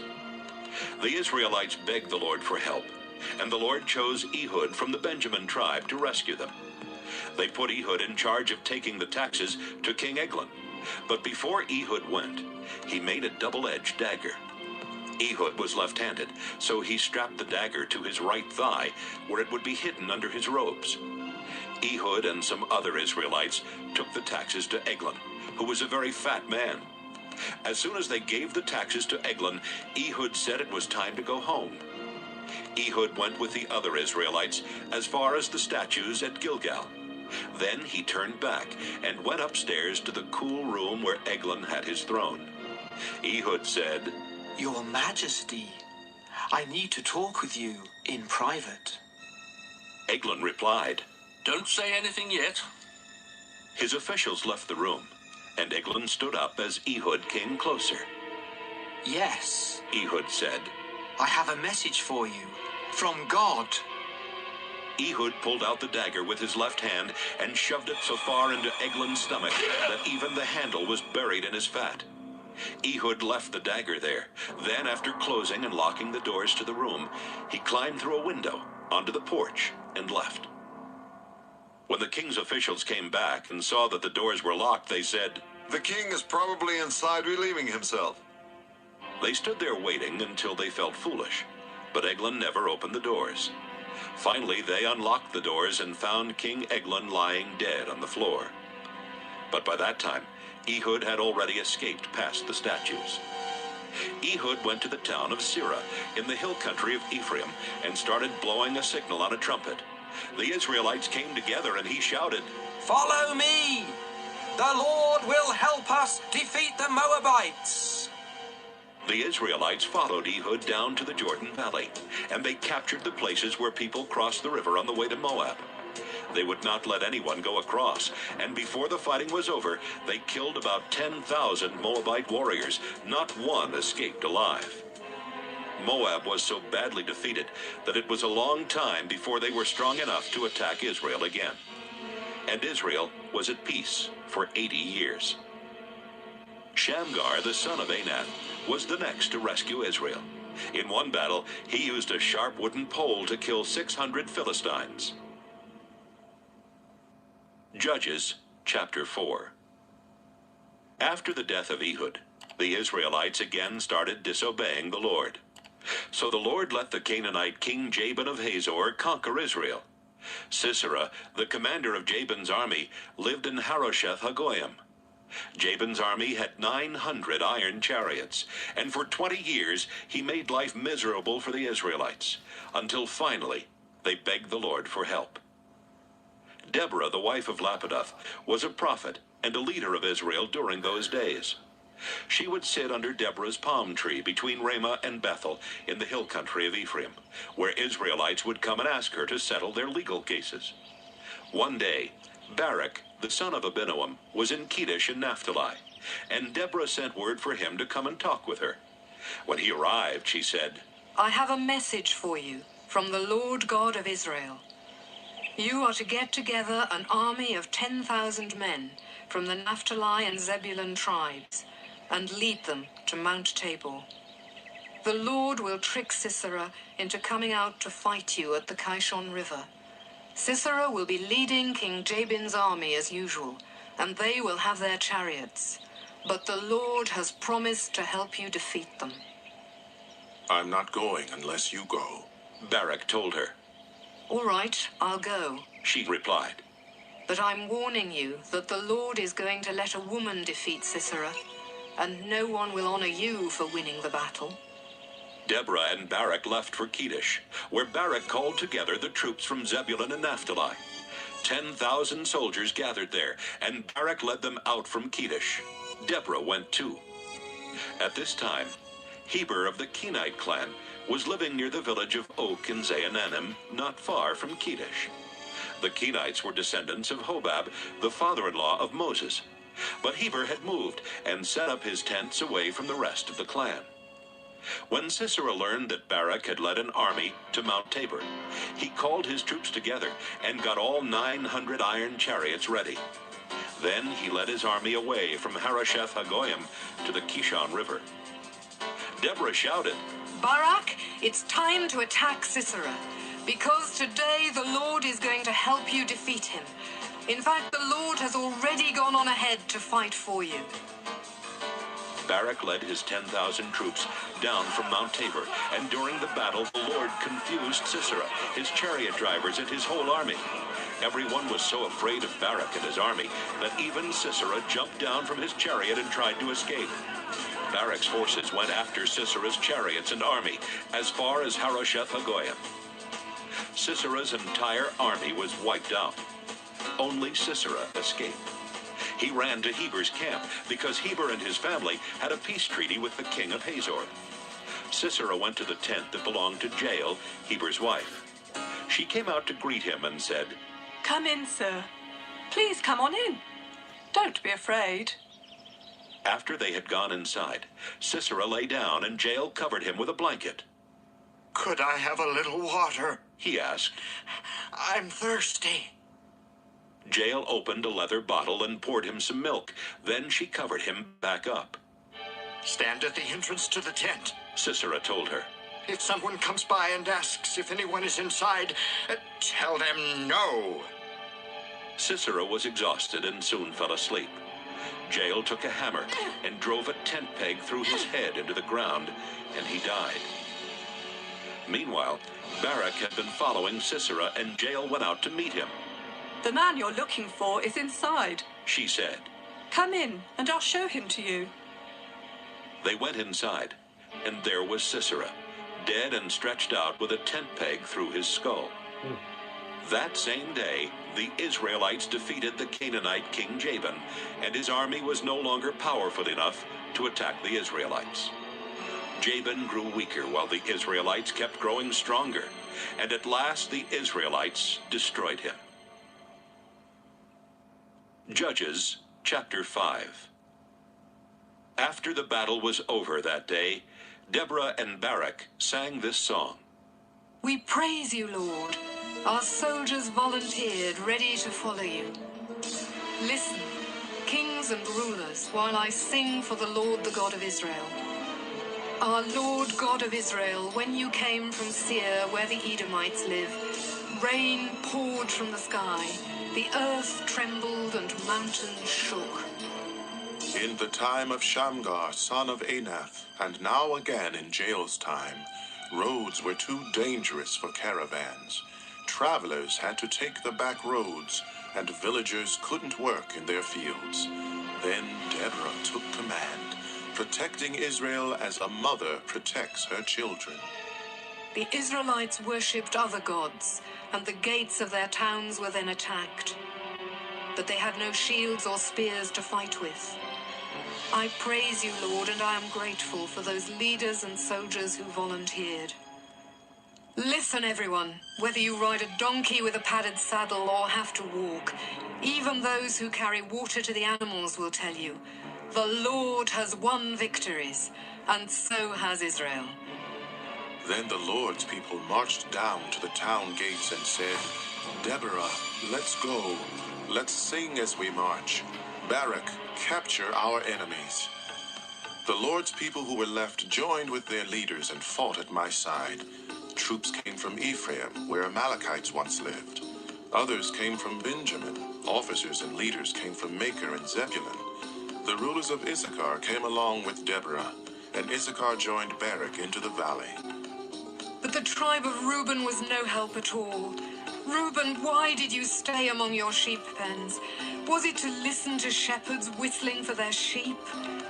No one could figure out why Reuben wouldn't come. The people of Gilead stayed across the Jordan. Why did the tribe of Dan remain on their ships and the tribe of Asher stay along the coast near the harbors? But soldiers of Zebulun and Naphtali risked their lives to attack the enemy. Canaanite kings fought us at Teanak by the stream near Megiddo, but they couldn't rob us of our silver. From their pathways in the sky, the stars fought Sisera, and his soldiers were swept away by the ancient Kishon River. I will march on and be brave. Sisera's horses galloped off, their hoofs thundering in retreat. The Lord's angel said, "Put a curse on Meroz town. Its people refuse to help the Lord fight his powerful enemies." But honor Jael, the wife of Heber from the Kenite clan. Give more honor to her than to any other woman who lives in tents. Yes, give more honor to her than to any other woman. Sisera asked for water, but Jael gave him milk. Cream in a fancy cup. She reached for a tent peg and held a hammer in her right hand. And with a blow to the head, she crushed his skull. Sisera sank to his knees and fell dead at her feet. Sisera's mother looked out through her window. "Why is he taking so long?" she asked. "Why haven't we heard his chariots coming?" She and her wisest women gave the same answer. Sisera and his troops are finding treasures to bring back.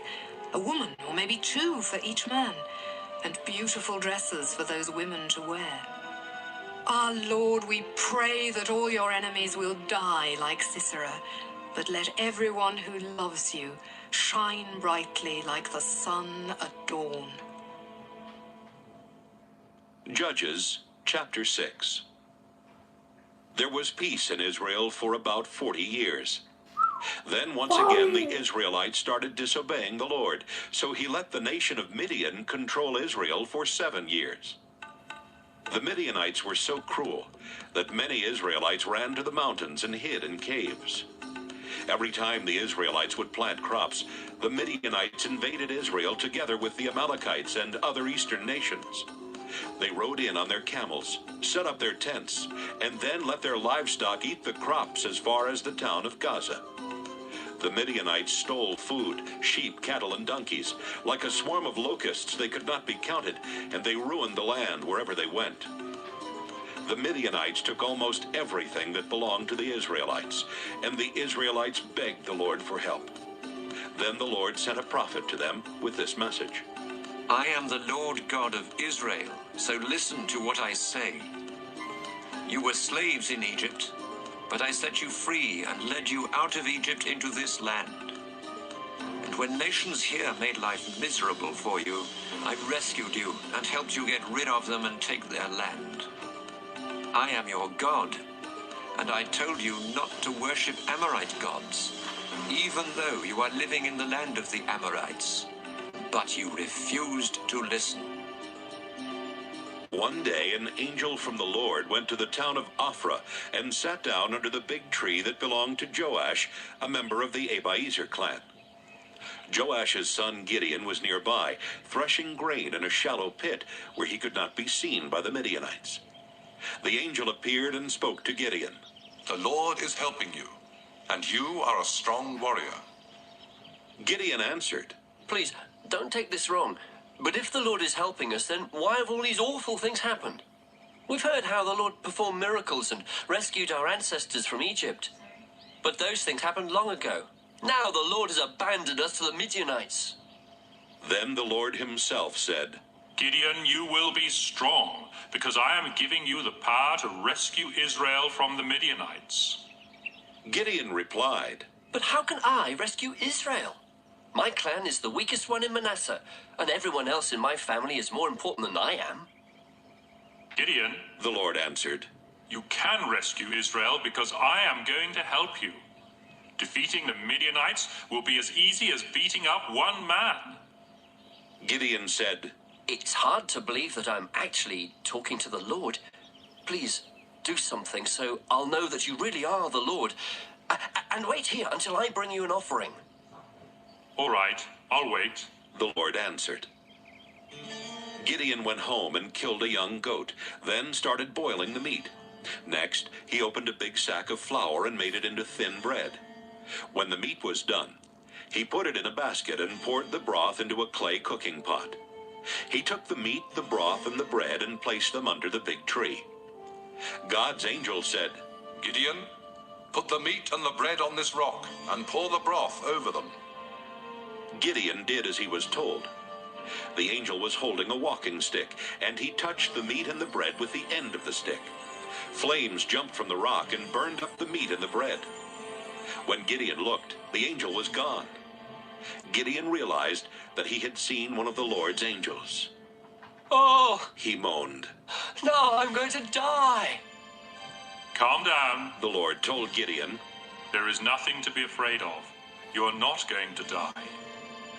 Gideon built an altar for worshiping the Lord and called it The Lord Calms Our Fears. It still stands there in Ophrah, a town in the territory of the Abiezer clan. That night, the Lord spoke to Gideon again. Get your father's second best bull, the one that's 7 years old. Use it to pull down the altar where your father worships Baal and cut down the sacred pole next to the altar. Then build an altar for worshipping me on the highest part of the hill where your town is built. Use layers of stone for my altar, not just a pile of rocks. Cut up the wood from the pole, make a fire, kill the bull, and burn it as a sacrifice to me. Gideon chose 10 of his servants to help him, and they did everything God had said. But since Gideon was afraid of his family and the other people in town, he did it all at night. When the people of the town got up the next morning, they saw that Baal's altar had been knocked over, and the sacred pole next to it had been cut down. Then they noticed the new altar, covered with the remains of the sacrificed bull. Who could have done such a thing? They asked, and they kept on asking until finally someone told them, Gideon, the son of Joash, did it. The men of the town went to Joash and said, Your son Gideon knocked over Baal's altar and cut down the sacred pole next to it. Hand him over so we can kill him. The crowd pushed closer and closer, but Joash replied, Are you trying to take revenge for Baal? Are you trying to rescue Baal? If you are, you will be the ones who are put to death, and it will happen before another day dawns. If Baal really is a god, let him take his own revenge on someone who tears down his altar. That same day, Joash changed Gideon's name to Jerubbaal, explaining, He tore down Baal's altar, so let Baal take revenge himself. All the Midianites, Amalekites, and other eastern nations got together and crossed the Jordan River. Then they invaded the land of Israel and set up camp in Jezreel Valley. The Lord's Spirit took control of Gideon, and Gideon blew a signal on a trumpet to tell the men in the Abiezer clan to follow him. He also sent messengers to the tribes of Manasseh, Asher, Zebulun, and Naphtali, telling the men of these tribes to come and join his army. Then they set out toward the enemy camp. Gideon prayed to God. I know that you promised to help me rescue Israel, but I need proof. Tonight I'll put some wool on the stone floor of that threshing floor over there. If you really will help me rescue Israel, then tomorrow morning let there be dew on the wool, but let the stone floor be dry. And that's just what happened. Early the next morning, Gideon got up and checked the wool. He squeezed out enough water to fill a bowl. But Gideon prayed to God again. Don't be angry at me, Gideon said. Let me try this just one more time, so I'll really be sure you'll help me. Only this time, let the wool be dry and the stone floor be wet with dew. That night, God made the stone floor wet with dew, but he kept the wool dry. Judges, chapter 7. Early the next morning, Gideon and his army got up and moved their camp to Fear Spring. The Midianite camp was to the north, in the valley at the foot of Morah Hill. The Lord said, Gideon, your army is too big. I can't let you win with this many soldiers. The Israelites would think that they had won the battle all by themselves, and that I didn't have anything to do with it. So call your troops together and tell them that anyone who is really afraid can leave Mount Gilead and go home. 22,000 men returned home, leaving Gideon with only 10,000 soldiers. Gideon, the Lord said, You still have too many soldiers. Take them down to the spring and I'll test them. I'll tell you which ones can go along with you and which ones must go back home. When Gideon led his army down to the spring, the Lord told him, Watch how each man gets a drink of water, then divide them into 2 groups, those who lap the water like a dog and those who kneel down to drink. 300 men scooped up water in their hands and lapped it, and the rest knelt to get a drink. The Lord said, Gideon, your army will be made up of everyone who lapped the water from their hands. Send the others home. I'm going to rescue Israel by helping you and your army of 300 defeat the Midianites. Then Gideon gave these orders. You 300 men stay here. The rest of you may go home, but leave your food and trumpets with us. Gideon's army camp was on top of a hill overlooking the Midianite camp in the valley. That night, the Lord said to Gideon, Get up, attack the Midianite camp. I'm going to let you defeat them. But if you're still afraid, you and your servant Purah should sneak down to their camp. When you hear what the Midianites are saying, you'll be brave enough to attack. Gideon and Purah worked their way to the edge of the enemy camp, where soldiers were on guard duty. The camp was huge. The Midianites, Amalekites, and other eastern nations covered the valley like a swarm of locusts. And it would be easier to count the grains of sand on a beach than to count their camels. Gideon overheard one enemy guard telling another, I had a dream about a flat loaf of barley bread that came tumbling into our camp. It hit the headquarters tent, and the tent flipped over and fell down. The other soldier answered, Your dream must have been about Gideon, the Israelite commander.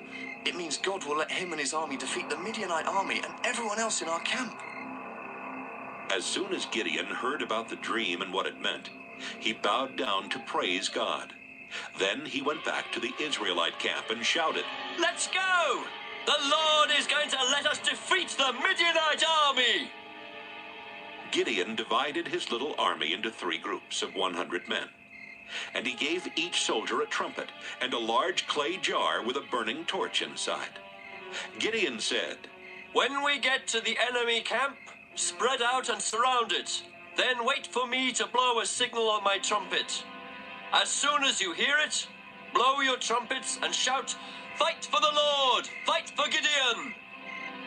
Gideon and his group reached the edge of the enemy camp a few hours after dark, just after the new guards had come on duty. Gideon and his soldiers blew their trumpets and smashed the clay jars that were hiding the torches. The rest of Gideon's soldiers blew the trumpets they were holding in their right hands. Then they smashed the jars and held the burning torches in their left hands. Everyone shouted, Fight with your swords for the Lord and for Gideon! The enemy soldiers started yelling and tried to run away. Gideon's troops stayed in their positions, surrounding the camp, and blew their trumpets again. As they did, the Lord made the enemy soldiers pull out their swords and start fighting each other. The enemy army tried to escape from the camp. They ran to Acacia Tree Town, toward Zereda, and as far as the edge of the land that belonged to the town of Abel Mahola near Tabbath. Gideon sent word for more Israelite soldiers to come from the tribes of Naphtali, Asher, and both halves of Manasseh to help fight the Midianites. He also sent messengers to tell all the men who lived in the hill country of Ephraim, Come and help us fight the Midianites. Put guards at every spring, stream, and well as far as Beth-Berah before the Midianites can get to them. And guard the Jordan River. Troops from Ephraim did exactly what Gideon had asked, and they even helped chase the Midianites on the east side of the Jordan River. These troops captured Raven and Wolf, the 2 Midianite leaders. They killed Raven at a large rock that has come to be known as Raven Rock, and they killed Wolf near a wine pit that has come to be called Wolf Wine Pit. The men of Ephraim brought the heads of the 2 Midianite leaders to Gideon. Judges chapter 8. But the men were really upset with Gideon and complained. When you went to war with Midian, you didn't ask us to help. Why did you treat us like that? Gideon answered, Don't be upset. Even though you came later, you were able to do much more than I did. It's just like the grape harvest. The grapes your tribe doesn't even bother to pick are better than the best grapes my family can grow. Besides, God chose you to capture Raven and Wolf. I didn't do a thing compared to you. By the time Gideon had finished talking, the men of Ephraim had calmed down and were no longer angry at him. After Gideon and his 300 troops had chased the Midianites as far as the Jordan River, they were exhausted. The town of Succoth was nearby, so he went there and asked, Please give my troops some food. They're worn out, but we have to keep chasing Zebah and Zalmunna, the 2 Midianite kings. The town leaders of Succoth answered, Why should we feed your army? We don't know if you really will defeat Zebah and Zalmunna. Just wait, Gideon said. After the Lord helps me defeat them, I'm coming back here. I'll make a whip out of thorns and rip the flesh from your bones. After leaving Succoth, Gideon went to Penuel and asked the leaders there for some food, but he got the same answer as he had gotten at Succoth. I'll come back safe and sound, Gideon said. But when I do, I'm gonna tear down your tower. Zebah and Zalmunna were in Karkor, with an army of 15,000 troops. They were all that was left of the army of the eastern nations, because 120,000 of their warriors had been killed in the battle. Gideon reached the enemy camp by going east along Nomad Road, past Nobah and Jogbehah. He made a surprise attack, and the enemy panicked. Zebah and Zalmunna tried to escape, but Gideon chased and captured them. After the battle, Gideon set out for home. As he was going through Hira's Pass, he caught a young man who lived in Succoth. Gideon asked him who the town officials of Succoth were, and the young man wrote down 77 names. Gideon went to the town officials and said, Here are Zebah and Zalmunna. Remember how you made fun of me? You said, we don't know if you really will defeat those 2 Midianite kings, so why should we feed your worn-out army? Gideon made a whip from thorn plants and used it to beat the town officials. Afterwards, he went to Penuel, where he tore down the tower and killed all the town officials there. Then Gideon said, Zebah and Zalmunna, tell me about the men you killed at Tabor. They were a lot like you, the 2 kings answered. They were dignified, almost like royalty. They were my very own brothers, Gideon said. I swear by the living Lord that if you had let them live, I would let you live. Gideon turned to Jether, his oldest son. Kill them, Gideon said. But Jether was young, and he was too afraid to even pull out his sword. What's the matter, Gideon? Zebah and Zalmunna asked. Do it yourself if you're not too much of a coward. Gideon jumped up and killed them both. Then he took the fancy gold ornaments from the necks of their camels. After the battle with the Midianites, the Israelites said, Gideon, you rescued us. Now we want you to be our king. Then after your death, your son and then your grandson will rule. No, Gideon replied. I won't be your king, and my son won't be king either. Only the Lord is your ruler, but I will ask you to do one thing. Give me all the earrings you took from the enemy. The enemy soldiers had been Ishmaelites, and they wore gold earrings. The Israelite soldiers replied, Of course, we'll give you the earrings. Then they spread out a robe on the ground and tossed the earrings on it. The total weight of this gold was over 40 pounds. In addition, there was gold from the camels' ornaments and from the beautiful jewelry worn by the Midianite kings. Gideon also took their purple robes. Gideon returned to his home in Ophrah and had the gold made into a statue, which the Israelites soon started worshiping. They became unfaithful to God, and even Gideon and his family were trapped into worshiping the statue. The Midianites had been defeated so badly that they were no longer strong enough to attack Israel, and so Israel was at peace for the remaining 40 years of Gideon's life. Gideon had many wives and 70 sons. He even had a wife who lived at Shechem. They had a son, and Gideon named him Abimelech. Gideon lived to be an old man, and when he died, he was buried in the family tomb in his hometown of Ophrah, which belonged to the Abiezer clan. Soon after Gideon's death, The Israelites turned their backs on God again. They set up idols of Baal and worshipped Baal-berith as their god. The Israelites forgot that the Lord was their God and that he had rescued them from the enemies who lived around them. Besides all that, the Israelites were unkind to Gideon's family, even though Gideon had done so much for Israel. Judges, chapter 9. Abimelech, the son of Gideon, went to Shechem. While there, he met with his mother's relatives and told them to say to the leaders of Shechem, Do you think it would be good to have all 70 of Gideon's sons ruling us? Wouldn't you rather have just one man be king? Abimelech would make a good king, and he's related to us. Abimelech's uncles talked it over with the leaders of Shechem, who agreed. Yes, it would be better for one of our relatives to be king. Then they gave Abimelech 70 pieces of silver from the temple of their god Baal-berith. Abimelech used the silver to hire a gang of rough soldiers who would do anything for money. Abimelech and his soldiers went to his father's home in Ophrah and brought out Gideon's other sons to a large rock where they murdered all 70. Gideon's youngest son Jotham hid from the soldiers, but he was the only one who escaped. The leaders of Shechem, including the priests and the military officers, met at the tree next to the sacred rock in Shechem to crown Abimelech king. Jotham heard what they were doing, so he climbed to the top of Mount Gerizim and shouted down to the people who were there at the meeting. Leaders of Shechem, listen to me, and maybe God will listen to you. Once the trees searched for someone to be king.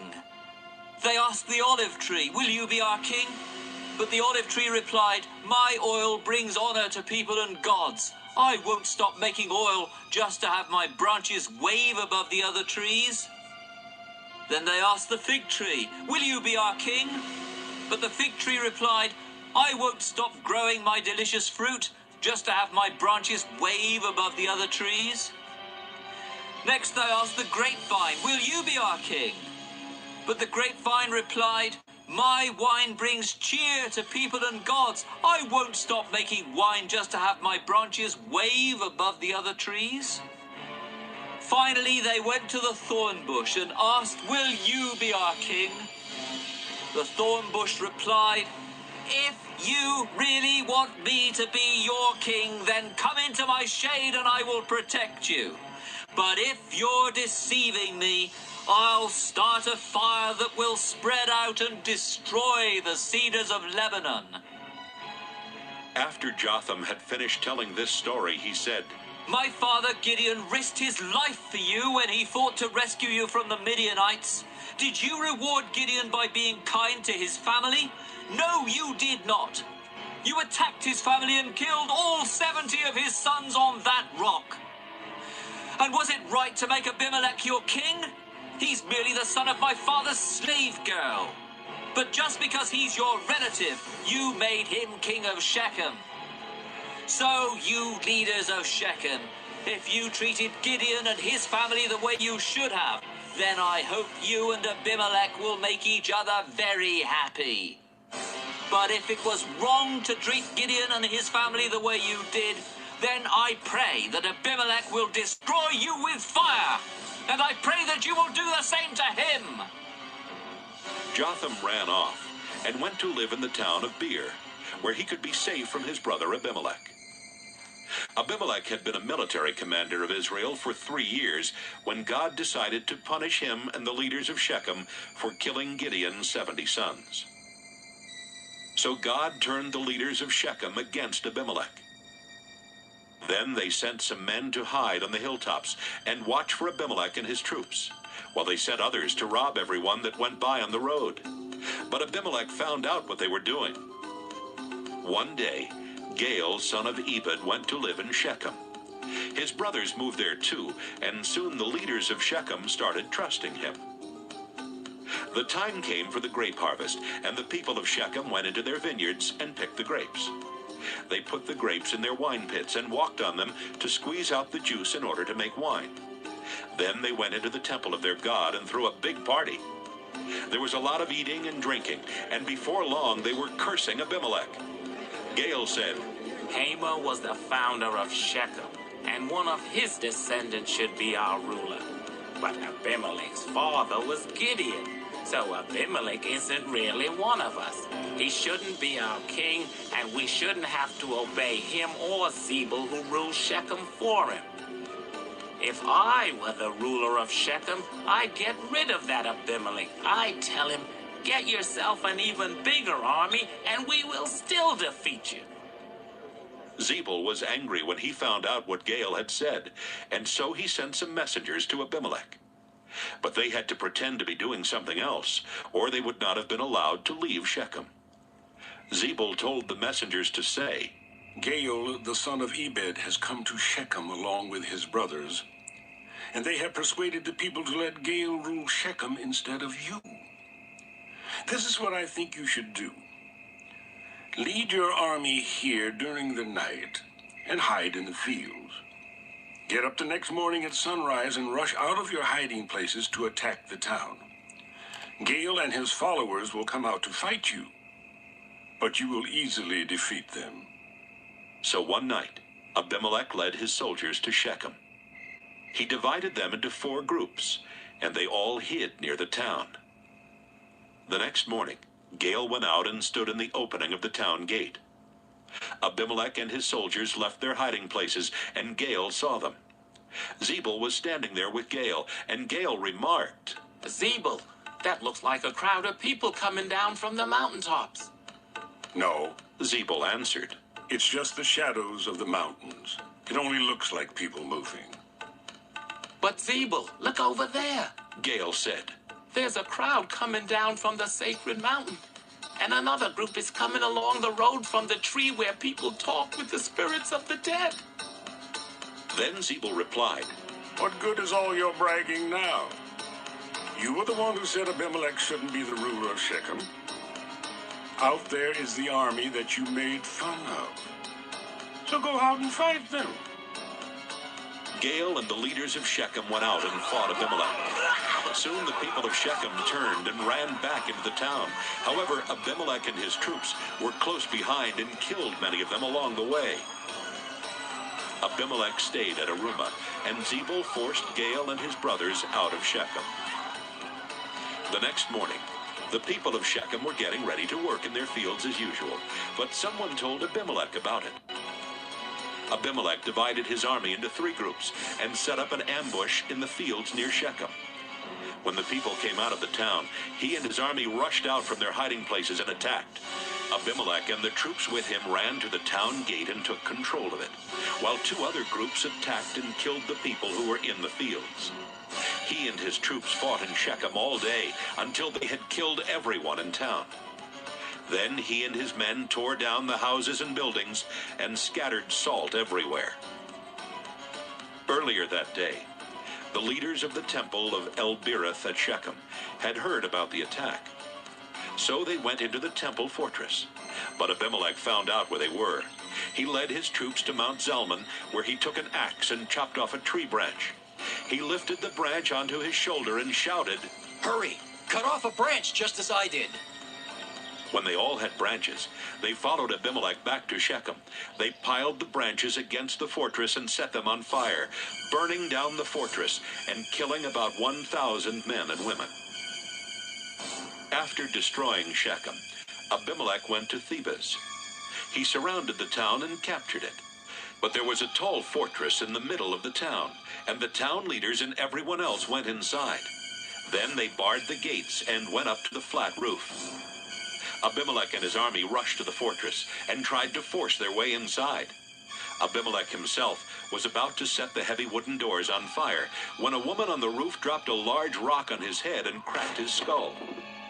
The soldier who carried his weapons was nearby, and Abimelech told him, Take out your sword and kill me. I don't want people to say that I was killed by a woman. So the soldier ran his sword through Abimelech. And when the Israelite soldiers saw that their leader was dead, they went back home. That's how God punished Abimelech for killing his brothers and bringing shame on his father's family. God also punished the people of Shechem for helping Abimelech. Everything happened just as Jotham's curse said it would. Judges chapter 10.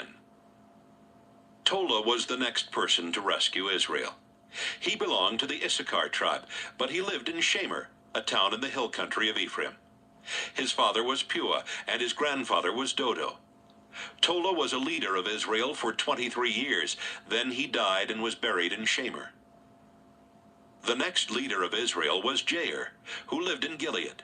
He was a leader for 22 years. He had 30 sons, and each son had his own mule and was in charge of one town in Gilead. Those 30 towns are still called the settlements of Jair. When he died, he was buried in the town of Canaan. Before long, the Israelites began disobeying the Lord by worshiping Baal, Astarte, and gods from Syria, Sidon, Moab, Ammon, and Philistia. The Lord was angry at Israel and decided to let Philistia and Ammon conquer them. So the same year that Jair died, Israel's army was crushed by these two nations. For 18 years, Ammon was cruel to the Israelites who lived in Gilead, the region east of the Jordan River that had once belonged to the Amorites. Then the Ammonites began crossing the Jordan and attacking the tribes of Judah, Benjamin, and Ephraim. Life was miserable for the Israelites. They begged the Lord for help and confessed, "We were unfaithful to you, our Lord. We stopped worshiping you and started worshiping idols of Baal." The Lord answered, "In the past, when you came crying to me for help, I rescued you. At one time or another, I've rescued you from the Egyptians, the Amorites, the Ammonites, the Philistines, the Sidonians, the Amalekites, and the Maonites. But I'm not going to rescue you anymore. You've left me and gone off to worship other gods. If you're in such big trouble, go cry to them for help." "We have been unfaithful," the Israelites admitted. "If we must be punished, do it yourself. But please rescue us from the Ammonites." Then the Israelites got rid of the idols of the foreign gods, and they began worshiping only the Lord. Finally, there came a time when the Lord could no longer stand to see them suffer. The rulers of Ammon called their soldiers together and led them to Gilead, where they set up camp. The Israelites gathered at Mizpah and set up camp there. The leaders of Gilead asked each other, "Who can lead an attack on the Ammonites?" Then they agreed, "If we can find someone who can lead the attack, we'll make him the ruler of Gilead."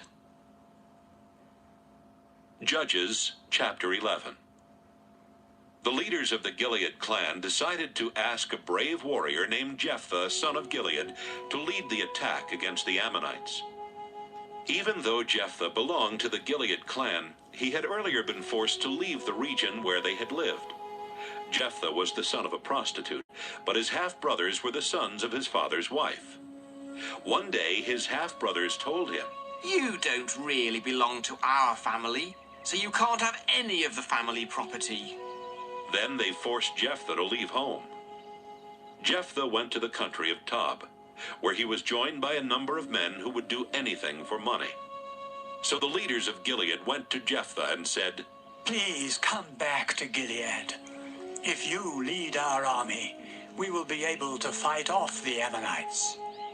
"Didn't you hate me?" Jephthah replied. "Weren't you the ones who forced me to leave my family?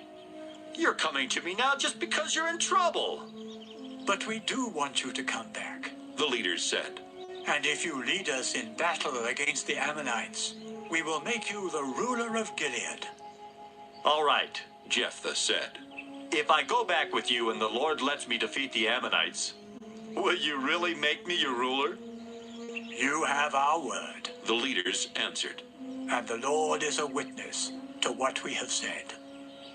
So Jephthah went back to Mizpah with the leaders of Gilead. The people of Gilead gathered at the place of worship and made Jephthah their ruler. Jephthah also made promises to them. After the ceremony, Jephthah sent messengers to say to the king of Ammon, "Are you trying to start a war? You have invaded my country, and I want to know why." The king of Ammon replied, "Tell Jephthah that the land really belongs to me, all the way from the Arnon River in the south to the Jabbok River in the north and west to the Jordan River.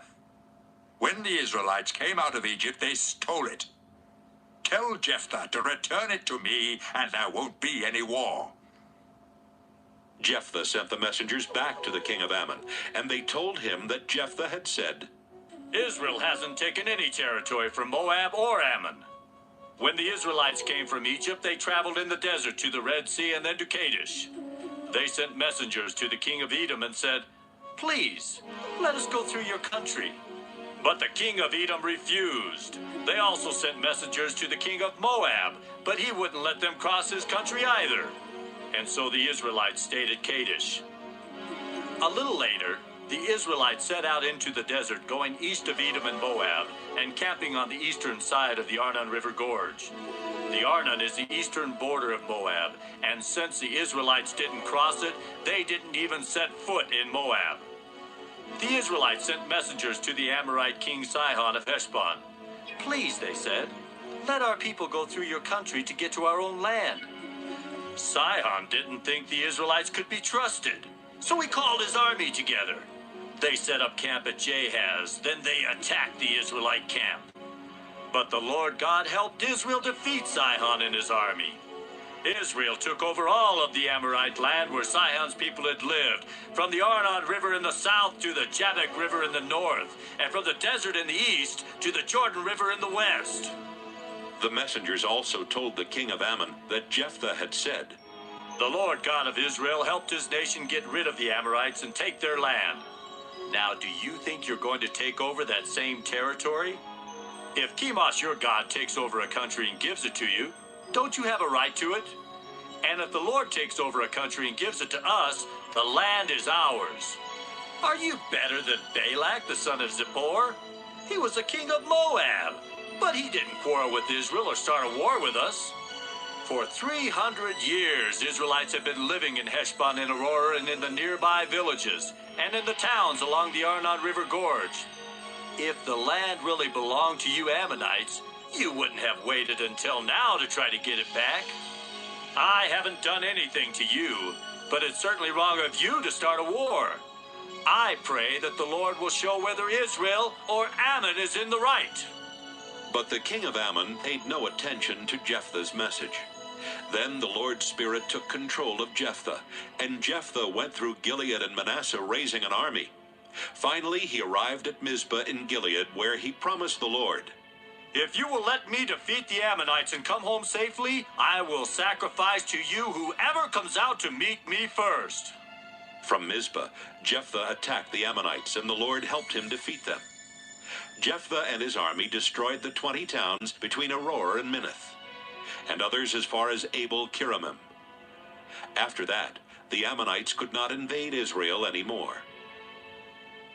When Jephthah returned to his home in Mizpah, the first one to meet him was his daughter.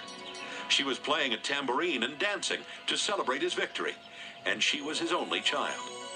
Oh, Jephthah cried. Then he tore his clothes in sorrow and said to his daughter, I made a sacred promise to the Lord, and I must keep it. Your coming out to meet me has broken my heart.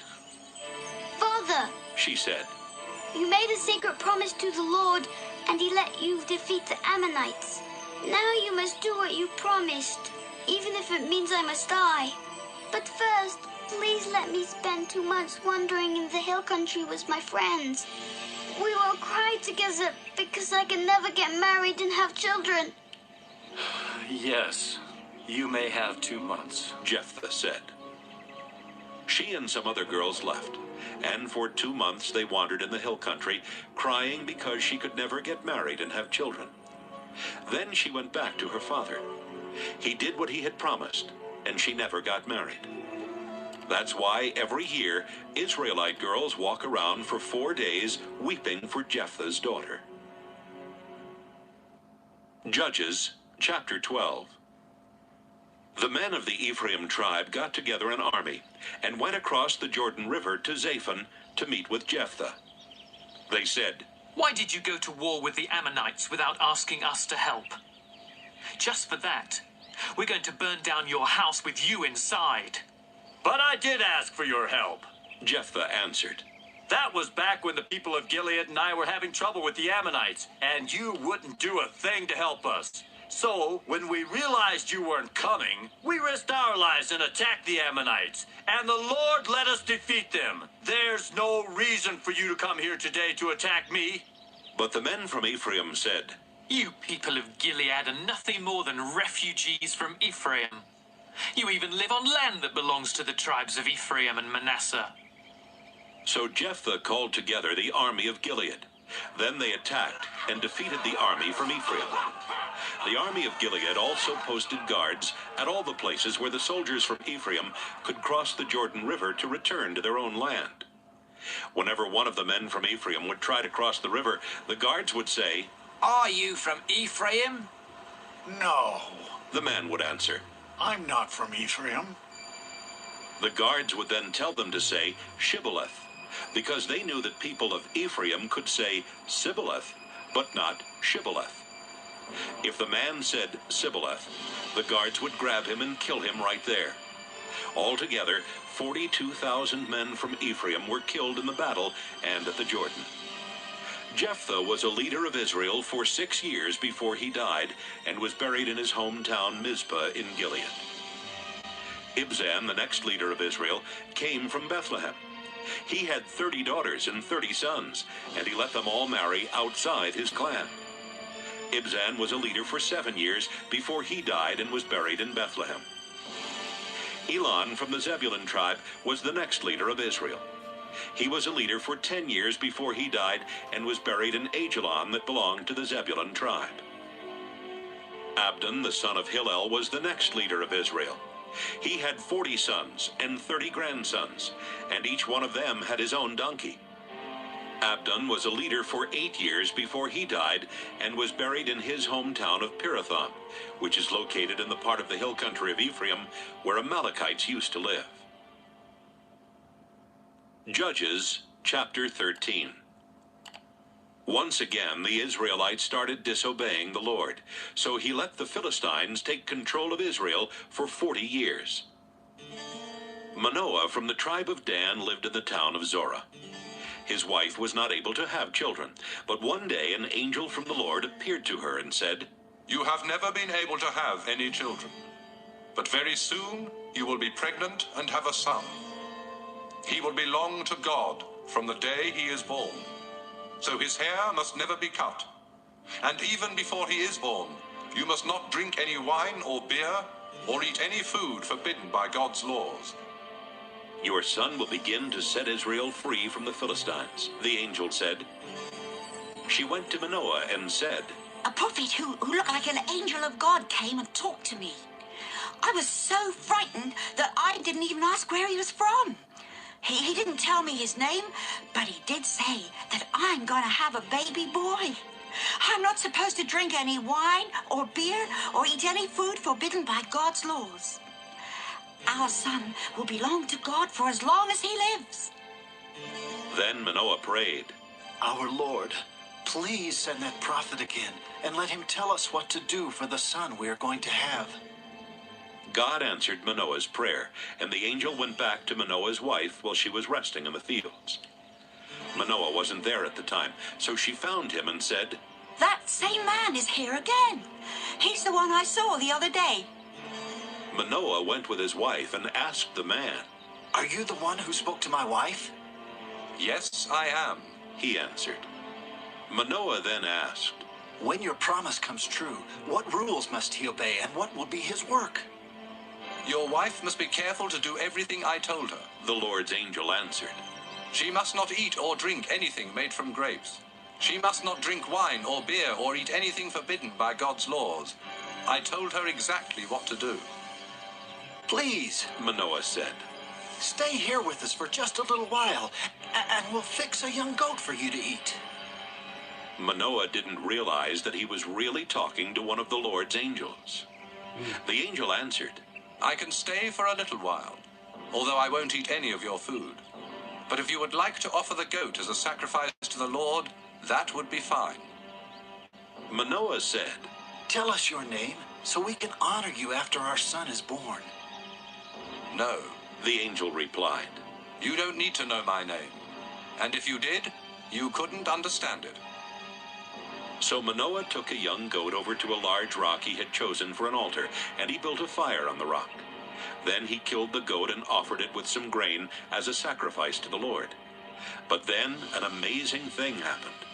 The fire blazed up toward the sky, and the Lord's angel went up toward heaven in the fire. Manoah and his wife bowed down low when they saw what happened. The angel was gone, but Manoah and his wife realized that he was one of the Lord's angels. Manoah said, "We have seen an angel. Now we are going to die." The Lord isn't going to kill us. Manoah's wife responded. The Lord accepted our sacrifice and grain offering, and he let us see something amazing. Besides, he told us that we're going to have a son. Later, Manoah's wife did give birth to a son, and she named him Samson. As the boy grew, the Lord blessed him. Then, while Samson was staying at Dan's camp between the towns of Zorah and Eshtaol, the Spirit of the Lord took control of him. Judges chapter 14. One day Samson went to Timnah, where he saw a Philistine woman. When he got back home, he told his parents, "I saw a Philistine woman in Timnah, and I want to marry her. Get her for me." His parents answered, "There are a lot of women in our clan, and even more in the rest of Israel. Those Philistines are pagans. Why would you want to marry one of their women?" "She looks good to me," Samson answered. "Get her for me." At that time, the Philistines were in control of Israel, and the Lord wanted to stir up trouble for them. That's why he made Samson desire that woman. As Samson and his parents reached the vineyards near Timnah, a fierce young lion suddenly roared and attacked Samson. But the Lord's Spirit took control of Samson, and with his bare hands he tore the lion apart as though it had been a young goat. His parents didn't know what he had done, and he didn't tell them. When they got to Timnah, Samson talked to the woman, and he was sure that she was the one for him. Later, Samson returned to Timnah for the wedding, and when he came near the place where the lion had attacked, he left the road to see what was left of the lion. He was surprised to see that bees were living in the lion's skeleton, and that they had made some honey. He scooped up the honey in his hands and ate some of it as he walked along. When he got back to his parents, he gave them some of the honey and they ate it too. But he didn't tell them he had found the honey in the skeleton of a lion. While Samson's father went to make the final arrangements with the bride and her family, Samson threw a big party as grooms usually did. When the Philistines saw what Samson was like, they told 30 of their young men to stay with him at the party. Samson told the 30 young men, "This party will last for 7 days. Let's make a bet. I'll tell you a riddle, and if you can tell me the right answer before the party is over, I'll give each one of you a shirt and a full change of clothing. But if you can't tell me the answer, then each of you will have to give me a shirt and a full change of clothing." "It's a bet," the Philistine said. "Tell us the riddle." Samson said, "Once so strong and mighty, now so sweet and tasty." 3 days went by, and the Philistine young men had not come up with the right answer. Finally, on the 7th day of the party, they went to Samson's bride and said, "You had better trick your husband into telling you the answer to his riddle. Have you invited us here just to rob us? If you don't find out the answer, we will burn you and your family to death." Samson's bride went to him and started crying in his arms. "You must really hate me," she sobbed. "If you love me at all, you would have told me the answer to your riddle." "Oh, but I haven't even told my parents the answer," Samson replied. "Why should I tell you?" For the entire 7 days of the party, she had been whining and trying to get the answer from him. But that 7th day, she put so much pressure on Samson that he finally gave in and told her the answer. She went straight to the young men and told them. Before sunset that day, the men of the town went to Samson with this answer. "A lion is the strongest, honey is the sweetest." Samson replied, This answer you have given me doubtless came from my bride-to-be. Then the Lord's Spirit took control of Samson. He went to Ashkelon, where he killed 30 men and took their clothing. Samson then gave it to the 30 young men at Timnah and stormed back home to his own family. The father of the bride had Samson's wife marry one of the 30 young men that had been at Samson's party. Judges, chapter 15. Later during the wheat harvest, Samson went to visit the young woman he thought was still his wife. He brought along a young goat as a gift and said to her father, "I want to go into my wife's bedroom." You can't do that, he replied. When you left the way you did, I thought you were divorcing her. So I arranged for her to marry one of the young men who were at your party. But my younger daughter is even prettier. And you can have her as your wife. This time, Samson answered, I have a good reason for really hurting some Philistines. Samson went out and caught 300 foxes and tied them together in pairs with oil-soaked rags around their tails. Then Samson took the foxes into the Philistine wheat fields that were ready to be harvested. He set the rags on fire and let the foxes go. The wheat fields went up in flames, and so did the stacks of wheat that had already been cut. Even the Philistine vineyards and olive orchards burned. Some of the Philistines started asking around, "Who could have done such a thing?" It was Samson. Someone told them. He married the daughter of that man in Timnah. But then the man gave Samson's wife to one of the men at the wedding. The Philistines' leaders went to Timnah and burned to death Samson's wife and her father. When Samson found out what they had done, he went to them and said, "You killed them, and I won't rest until I get even with you." Then Samson started hacking them to pieces with his sword. Samson left Philistia and went to live in the cave at Etam Rock. But it wasn't long before the Philistines invaded Judah and set up a huge army camp at Jawbone. The people of Judah asked, "Why have you invaded our land?" The Philistines answered, "We've come to get Samson. We're going to do the same things to him that he did to our people." 3,000 men from Judah went to the cave at Etam Rock and said to Samson, "Don't you know that the Philistines rule us and they will punish us for what you did?" "I was only getting even with them," Samson replied. "They did the same things to me first."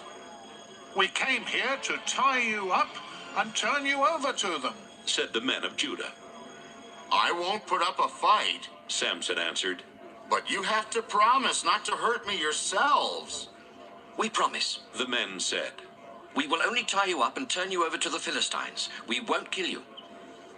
Then they tied up his hands and arms with 2 brand new ropes and led him away from Etam Rock.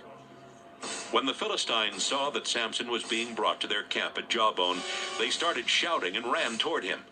But the Lord's Spirit took control of Samson, and Samson broke the ropes as though they were pieces of burnt cloth. Samson glanced around and spotted the jawbone of a donkey.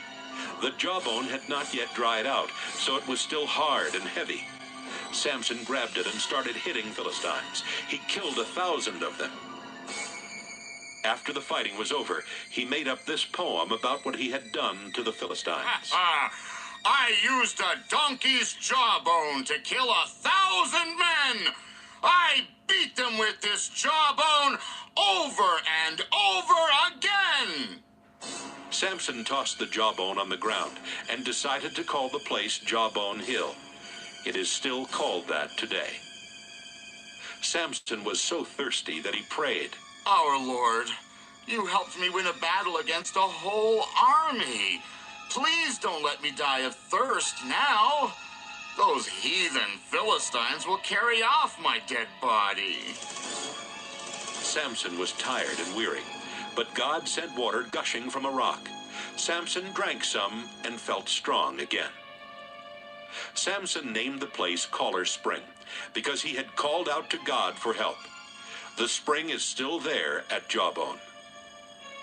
Samson was a leader of Israel for 20 years, but the Philistines were still the rulers of Israel. Judges chapter 16. One day, while Samson was in Gaza, he saw a prostitute and went to her house to spend the night. The people who lived in Gaza found out he was there, and they decided to kill him at sunrise. So they went to the city gate and waited all night in the guard rooms on each side of the gate. But Samson got up in the middle of the night and went to the town gate. He pulled the gate doors and doorposts out of the wall and put them on his shoulders. Then he carried them all the way to the top of the hill that overlooks Hebron, where he set the doors down, still closed and locked. Sometime later, Samson fell in love with a woman named Delilah, who lived in Sorek Valley. The Philistine rulers went to Delilah and said, "Trick Samson into telling you what makes him so strong and what can make him weak. Then we can tie him up so he can't get away. If you find out his secret, we will each give you 1,100 pieces of silver." The next time Samson was at Delilah's house, she asked, Samson, what makes you so strong? How can I tie you up so you can't get away? Come on, you can tell me. Samson answered, "If someone ties me up with 7 new bowstrings that have never been dried, it will make me just as weak as anyone else." The Philistine rulers gave 7 new bowstrings to Delilah. They also told some of their soldiers to go to Delilah's house and hide in the room where Samson and Delilah were. If the bowstrings made Samson weak, they would be able to capture him. Delilah tied up Samson with the bowstrings and shouted, Samson, the Philistines are attacking. Samson snapped the bowstrings as though they were pieces of scorched string. The Philistines had not found out why Samson was so strong. You lied and made me look like a fool, Delilah said. Now tell me, how can I really tie you up? Samson answered, "Use some new ropes. If I'm tied up with ropes that have never been used, I'll be just as weak as anyone else." Delilah got new ropes and again had some Philistines hide in the room. Then she tied up Samson's arms and shouted, Samson, the Philistines are attacking. Samson snapped the ropes as if they were threads. You're still lying and making a fool of me, Delilah said. Tell me how I can tie you up. My hair is in 7 braids, Samson replied. If you weave my braids into the threads on a loom and nail the loom to a wall, then I will be as weak as anyone else. While Samson was asleep, Delilah wove his braids into the threads on a loom and nailed the loom to a wall. Then she shouted, Samson, the Philistines are attacking. Samson woke up and pulled the loom free from its posts in the ground and from the nails in the wall. Then he pulled his hair free from the woven cloth. Samson, Delilah said, you claim to love me, but you don't mean it.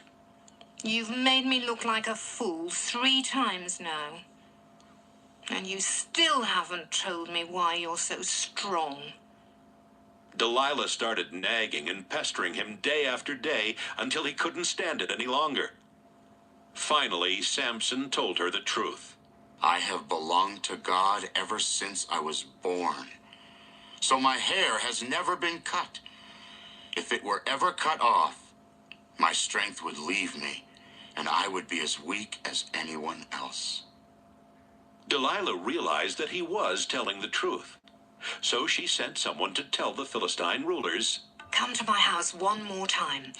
Samson has finally told me the truth. The Philistine rulers went to Delilah's house, and they brought along the silver they had promised her. Delilah had lulled Samson to sleep, with his head resting in her lap. She signaled to one of the Philistine men as she began cutting off Samson's 7 braids. And by the time she was finished, Samson's strength was gone. Delilah tied him up and shouted, Samson, the Philistines are attacking. Samson woke up and thought, I'll break loose and escape, just as I always do. He did not realize that the Lord had stopped helping him. The Philistines grabbed Samson and poked out his eyes. They took him to the prison in Gaza and chained him up. Then they put him to work, turning a millstone to grind grain. But they didn't cut his hair anymore, so it started growing back. The Philistine rulers threw a big party and sacrificed a lot of animals to their god Dagon. The rulers said, "Samson was our enemy, but our god Dagon helped us capture him." Everyone there was having a good time, and they shouted, Bring out Samson! He's still good for a few more laughs. The rulers had Samson brought from the prison, and when the people saw him, this is how they praised their God. Samson ruined our crops and killed our people. He was our enemy, but our God helped us capture him. They made fun of Samson for a while. Then they told him to stand near the columns that supported the roof. A young man was leading Samson by the hand, and Samson said to him, I need to lean against something. Take me over to the columns that hold up the roof. The Philistine rulers were celebrating in a temple packed with people and with 3,000 more on the flat roof. They had all been watching Samson and making fun of him. Samson prayed, Please remember me, Lord God. The Philistines poked out my eyes, but make me strong one last time so I can take revenge for at least one of my eyes. Samson was standing between the two middle columns that held up the roof. He felt around and found one column with his right hand and the other with his left hand. Then he shouted, Let me die with the Philistines! He pushed against the columns as hard as he could, and the temple collapsed with the Philistine rulers and everyone else still inside. Samson killed more Philistines when he died than he had killed during his entire life. His brothers and the rest of his family went to Gaza and took his body back home. They buried him in his father's tomb, which was located between Zorah and Eshtaol. Samson was a leader of Israel for 20 years. Judges, chapter 17. Micah belonged to the Ephraim tribe and lived in the hill country. One day he told his mother, Do you remember those 1,100 pieces of silver that were stolen from you? I was there when you put a curse on whoever stole them. Well, I'm the one who did it. His mother answered, I pray that the Lord will bless you, my son. Micah returned the silver to his mother, and she said, I give this silver to the Lord so my son can use it to make an idol. Turning to her son, she said, Micah, now the silver belongs to you. But Micah handed it back to his mother. She took 200 pieces of the silver and gave them to a silver worker who made them into an idol. They kept the idol in Micah's house. He had a shrine for worshiping God there at his home, and he had made some idols and a sacred priestly vest. Micah chose one of his own sons to be the priest for his shrine. This was before kings ruled Israel, so all the Israelites did whatever they thought was right. One day, a young Levite came to Micah's house in the hill country of Ephraim. He had been staying with one of the clans of Judah in Bethlehem, but he had left Bethlehem to find a new place to live where he could be a priest. Where are you from? Micah asked. I am a Levite from Bethlehem in Judah. The man answered. And I'm on my way to find a new place to live. Micah said, Why don't you stay here with me? You can be my priest and tell me what God wants me to do. Every year I'll give you 10 pieces of silver and 1 complete set of clothes, and I'll provide all your food. The young man went for a walk. Then he agreed to stay with Micah and be his priest. He lived in Micah's house, and Micah treated him like one of his own sons. Micah said, I have a Levite as my own priest. Now I know that the Lord will be kind to me. Judges, chapter 18. These things happened before kings ruled Israel. About this time, the tribe of Dan was looking for a place to live. The other tribes had land, but the people of Dan did not really have any to call their own. The tribe chose 5 warriors to represent their clans and told them, "Go and find some land where we can live." The warriors left the area of Zorah and Eshtaol and went into the hill country of Ephraim. One night they stayed at Micah's house because they heard the young Levite talking, and they knew from his accent that he was from the south. They asked him, "What are you doing here? Who brought you here?" The Levite replied, "Micah hired me as his priest." Then he told them how well Micah had treated him. "Please, talk to God for us," the men said. "Ask God if we will be successful in what we are trying to do." "Don't worry," answered the priest. "The Lord is pleased with what you are doing." The 5 men left and went to the town of Laish, whose people were from Sidon, but Sidon was too far away to protect them. Even though their town had no walls, the people thought they were safe from attack, so they had not asked anyone else for protection, which meant that the tribe of Dan could easily take over Laish. The 5 men went back to Zorah and Eshtaol, where their relatives asked, "Did you find any land?" "Let's go," the 5 men said. "We saw some very good land with enough room for all of us, and it has everything we'll ever need. What are you waiting for? Let's attack and take it. You'll find that the people think they're safe, but God is giving the land to us." 600 men from the tribe of Dan strapped on their weapons and left Zorah and Eshtaol with their families. One night they camped near Kiriath Jearim in the territory of Judah, and that's why the place just west of Kiriath Jearim is still known as Dan's camp. Then they went into the hill country of Ephraim. When they came close to Micah's house, the 5 men who had been spies asked the other warriors, "Did you know that someone in this village has several idols and a sacred priestly vest? What do you think we should do about it?" The 600 warriors left the road and went to the house on Micah's property where the young Levite priest lived. They stood at the gate and greeted the priest. Meanwhile, the 5 men who had been there before went into Micah's house and took the sacred priestly vest and the idols. "Hey!" the priest shouted. "What do you think you're doing?" "Quiet," the men said. "Keep your mouth shut and listen. Why don't you come with us and be our priest, so you can tell us what God wants us to do? You could stay here and be a priest for one man's family, but wouldn't you rather be the priest for a clan, or even a whole tribe of Israel?" The priest really liked that idea, so he took the vest and the idols and joined the others from the tribe of Dan. Then they turned and left after putting their children, their cattle, and the rest of their other possessions in front. They had traveled for some time before Micah asked his neighbors to help him get his things back. He and his men caught up with the people of Dan and shouted for them to stop. They turned to face him and asked, "What's wrong? Why did you bring all these men?" Micah answered, "You know what's wrong. You stole the gods I made, and you took my priest. I don't have anything left." "We don't want to hear any more about it," the people of Dan said. "And if you make us angry, you'll only get yourself and your family killed." After saying this, they turned and left.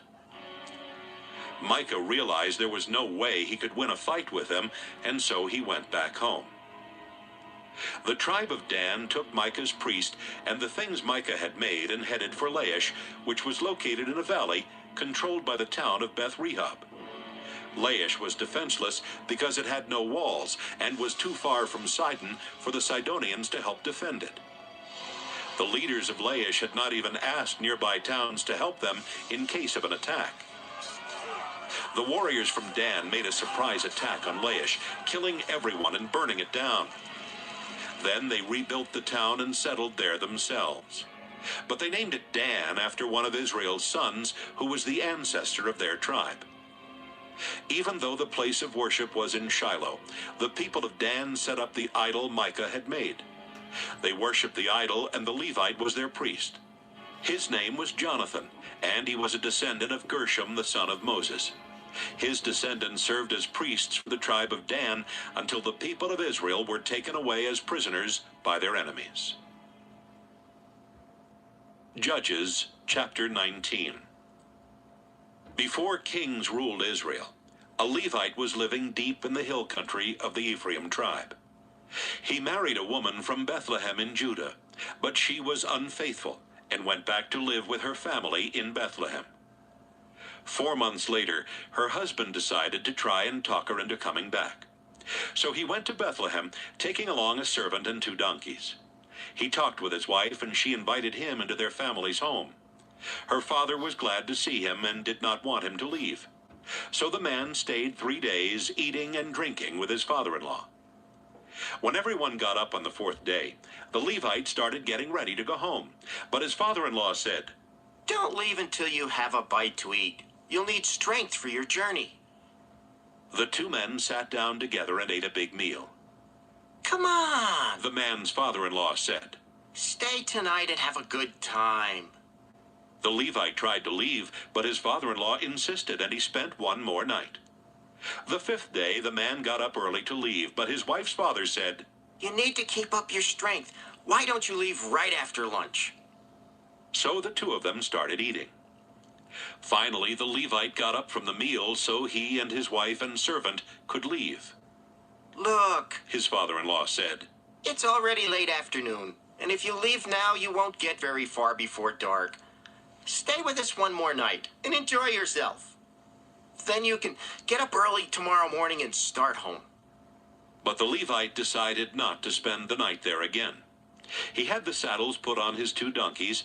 Then he and his wife and servant traveled as far as Jebus, which is now called Jerusalem. It was beginning to get dark, and the man's servant said, "Let's stop and spend the night in this town where the Jebusites live." "No," the Levite answered. "They aren't Israelites, and I refuse to spend the night there. We'll stop for the night at Gibeah, because we can make it to Gibeah, or maybe even to Ramah before dark." They walked on and reached Gibeah in the territory of Benjamin just after sunset. They left the road and went into Gibeah, but the Levite couldn't find a house where anyone would let them spend the night, and they sat down in the open area just inside the town gates. Soon an old man came in through the gates on his way home from working in the fields. Most of the people who lived in Gibeah belonged to the tribe of Benjamin, but this man was originally from the hill country of Ephraim. He noticed that the Levite was just in town to spend the night. "Where are you going?" the old man asked. "Where did you come from?" "We've come from Bethlehem in Judah," the Levite answered. "We went there on a visit. Now we're going to the place where the Lord is worshipped, and later we will return to our home in the hill country of Ephraim. But no one here will let us spend the night in their home. We brought food for our donkeys and bread and wine for ourselves, so we don't need anything except a place to sleep." The old man said, "You are welcome to spend the night in my home and to be my guest, but don't stay out here." The old man brought them into his house and fed their donkeys. Then he and his guests washed their feet and began eating and drinking. They were having a good time when some worthless men of that town surrounded the house and started banging on the door and shouting, "A man came to your house tonight.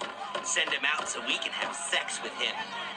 The old man went outside and said, "My friends, please don't commit such a horrible crime against a man who is a guest in my house. Let me send out my daughter instead. She's a virgin, and I'll even send out the man's wife. You can rape them or do whatever else you want, but please don't do such a horrible thing to this man." The men refused to listen, so the Levite grabbed his wife and shoved her outside. The men raped her and abused her all night long. Finally, they let her go just before sunrise. And it was almost daybreak when she went back to the house where her husband was staying. She collapsed at the door and lay there until sunrise. About that time, her husband woke up and got ready to leave. He opened the door and went outside, where he found his wife lying at the door with her hands on the doorstep. "Get up," he said. "It's time to leave." But his wife didn't move. He lifted her body onto his donkey and left. When he got home, He took a butcher knife and cut her body into 12 pieces. Then he told some messengers, "Take one piece to each tribe of Israel and ask everyone if anything like this has ever happened since Israel left Egypt. Tell them to think about it, talk it over, and tell us what should be done." Everyone who saw a piece of the body said, "This is horrible. Nothing like this has ever happened since the day Israel left Egypt." Judges chapter 20. The Israelites called a meeting of the nation, and since they were God's people, the meeting was held at the place of worship in Mizpah. Men who could serve as soldiers came from everywhere in Israel, from Dan in the north, Beersheba in the south, and Gilead east of the Jordan River. 400,000 of them came to Mizpah, and they each felt the same about what those men from the tribe of Benjamin had done. News about the meeting at Mizpah reached the tribe of Benjamin. As soon as the leaders of the tribes of Israel took their places, the Israelites said, "How could such a horrible thing happen?" The husband of the murdered woman answered, "My wife and I went into the town of Gibeah in Benjamin to spend the night. Later that night, the men of Gibeah surrounded the house. They wanted to kill me, but instead they raped and killed my wife. It was a terrible thing for Israelites to do, so I cut up her body and sent pieces everywhere in Israel. You are the people of Israel, and you must decide today what to do about the men of Gibeah." The whole army was in agreement, and they said, None of us will go home. We'll send 1/10 of the men from each tribe to get food for the army. And we'll ask God who should attack Gibeah, because those men deserve to be punished for committing such a horrible crime in Israel. Everyone agreed that Gibeah had to be punished. The tribes of Israel sent messengers to every town and village in Benjamin, and wherever the messengers went, they said, "How could those worthless men in Gibeah do such a disgusting thing? We can't allow such a terrible crime to go unpunished in Israel. Hand the men over to us, and we will put them to death." But the people of Benjamin refused to listen to the other Israelites. Men from towns all over Benjamin's territory went to Gibeah and got ready to fight Israel. The Benjamin tribe had 26,000 soldiers, not counting the 700 who were Gibeah's best warriors. In this army, there were 700 left-handed experts who could sling a rock at a target the size of a hair and hit it every time. The other Israelite tribes organized their army and found they had 400,000 experienced soldiers. So they went to the place of worship at Bethel and asked God, "Which tribe should be the first to attack the people of Benjamin?" "Judah," the Lord answered. The next morning, the Israelite army moved its camp to a place near Gibeah. Then they left their camp and got into position to attack the army of Benjamin. Benjamin's soldiers came out of Gibeah and attacked, and when the day was over, 22,000 Israelite soldiers lay dead on the ground. The people of Israel went to the place of worship and cried until sunset. Then they asked the Lord, "Should we attack the people of Benjamin again, even though they are our relatives?" "Yes," the Lord replied. "Attack them again." The Israelite soldiers encouraged each other to be brave and to fight hard. Then the next day, they went back to Gibeah and took up the same positions as they had before. That same day, Benjamin's soldiers came out of Gibeah and attacked, leaving another 18,000 Israelite soldiers dead on the battlefield. The people of Israel went to the place of worship at Bethel, where the sacred chest was being kept. They sat on the ground crying and not eating for the rest of the day. Then, about sunset, they offered sacrifices to please the Lord and to ask his blessing. Phinehas the priest then prayed, "Our Lord, the people of Benjamin are our relatives. Should we stop fighting or attack them again?" "Attack," the Lord answered. "Tomorrow I will let you defeat them." The Israelites surrounded Gibeah, but stayed where they could not be seen. Then the next day, they took the same positions as twice before, but this time they had a different plan. They said, "When the men of Benjamin attack, we will run off and let them chase us away from the town and into the country roads."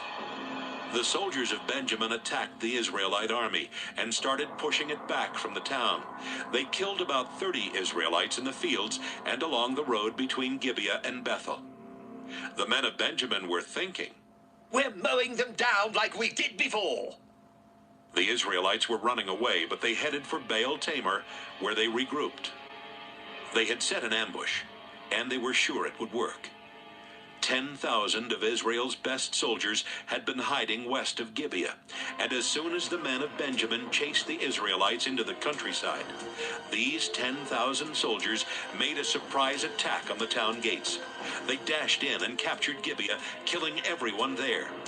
Then they set the town on fire, because the smoke would be the signal for the other Israelite soldiers to turn and attack the soldiers of Benjamin.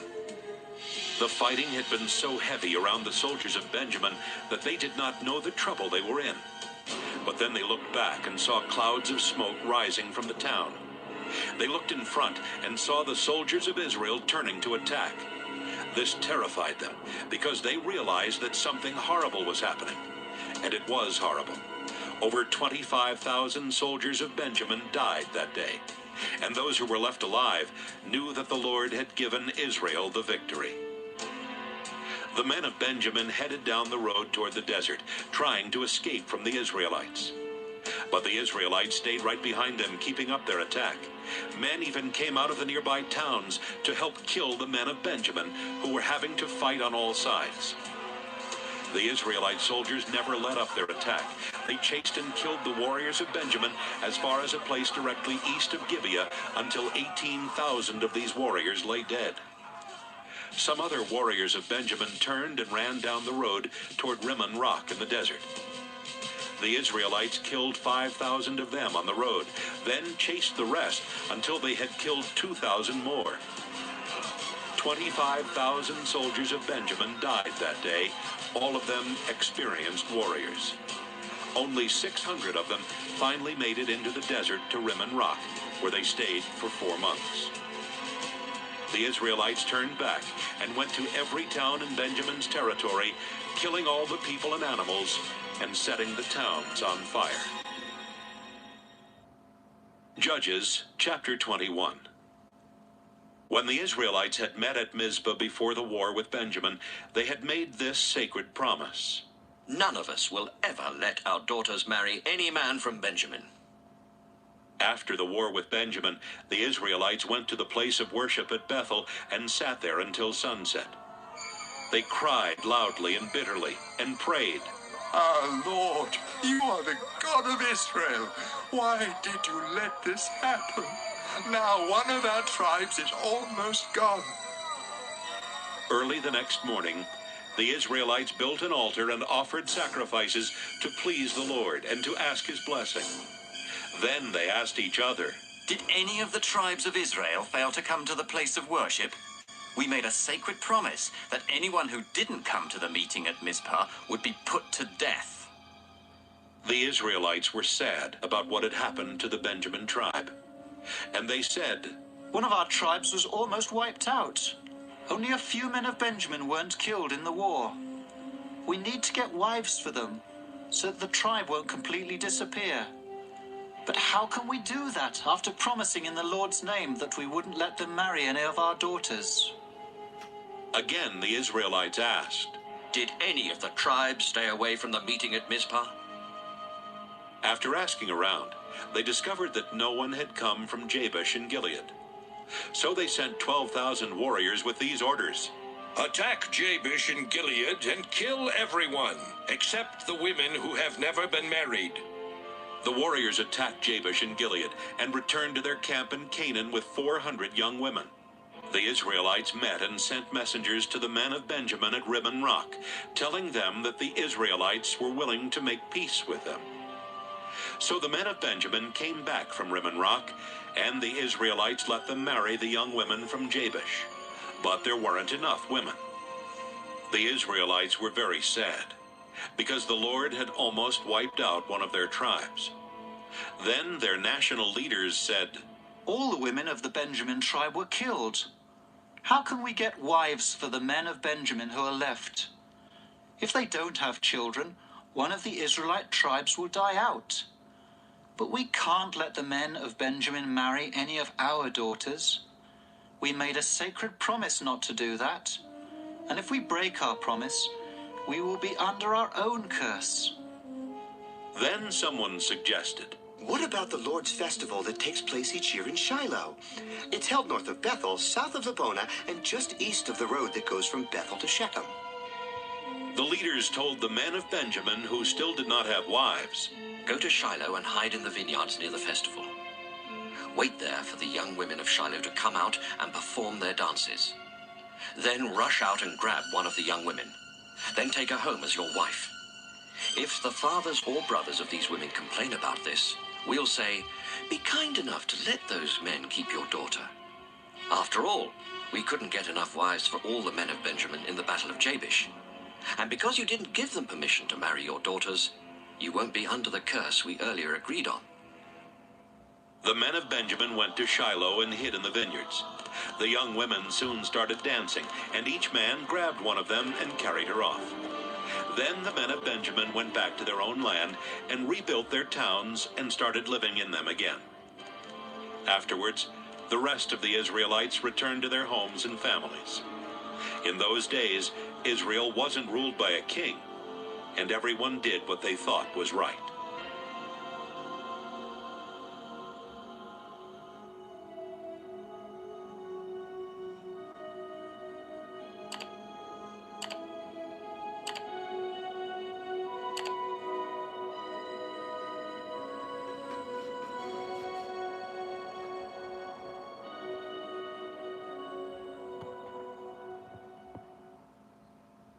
Love you, chat.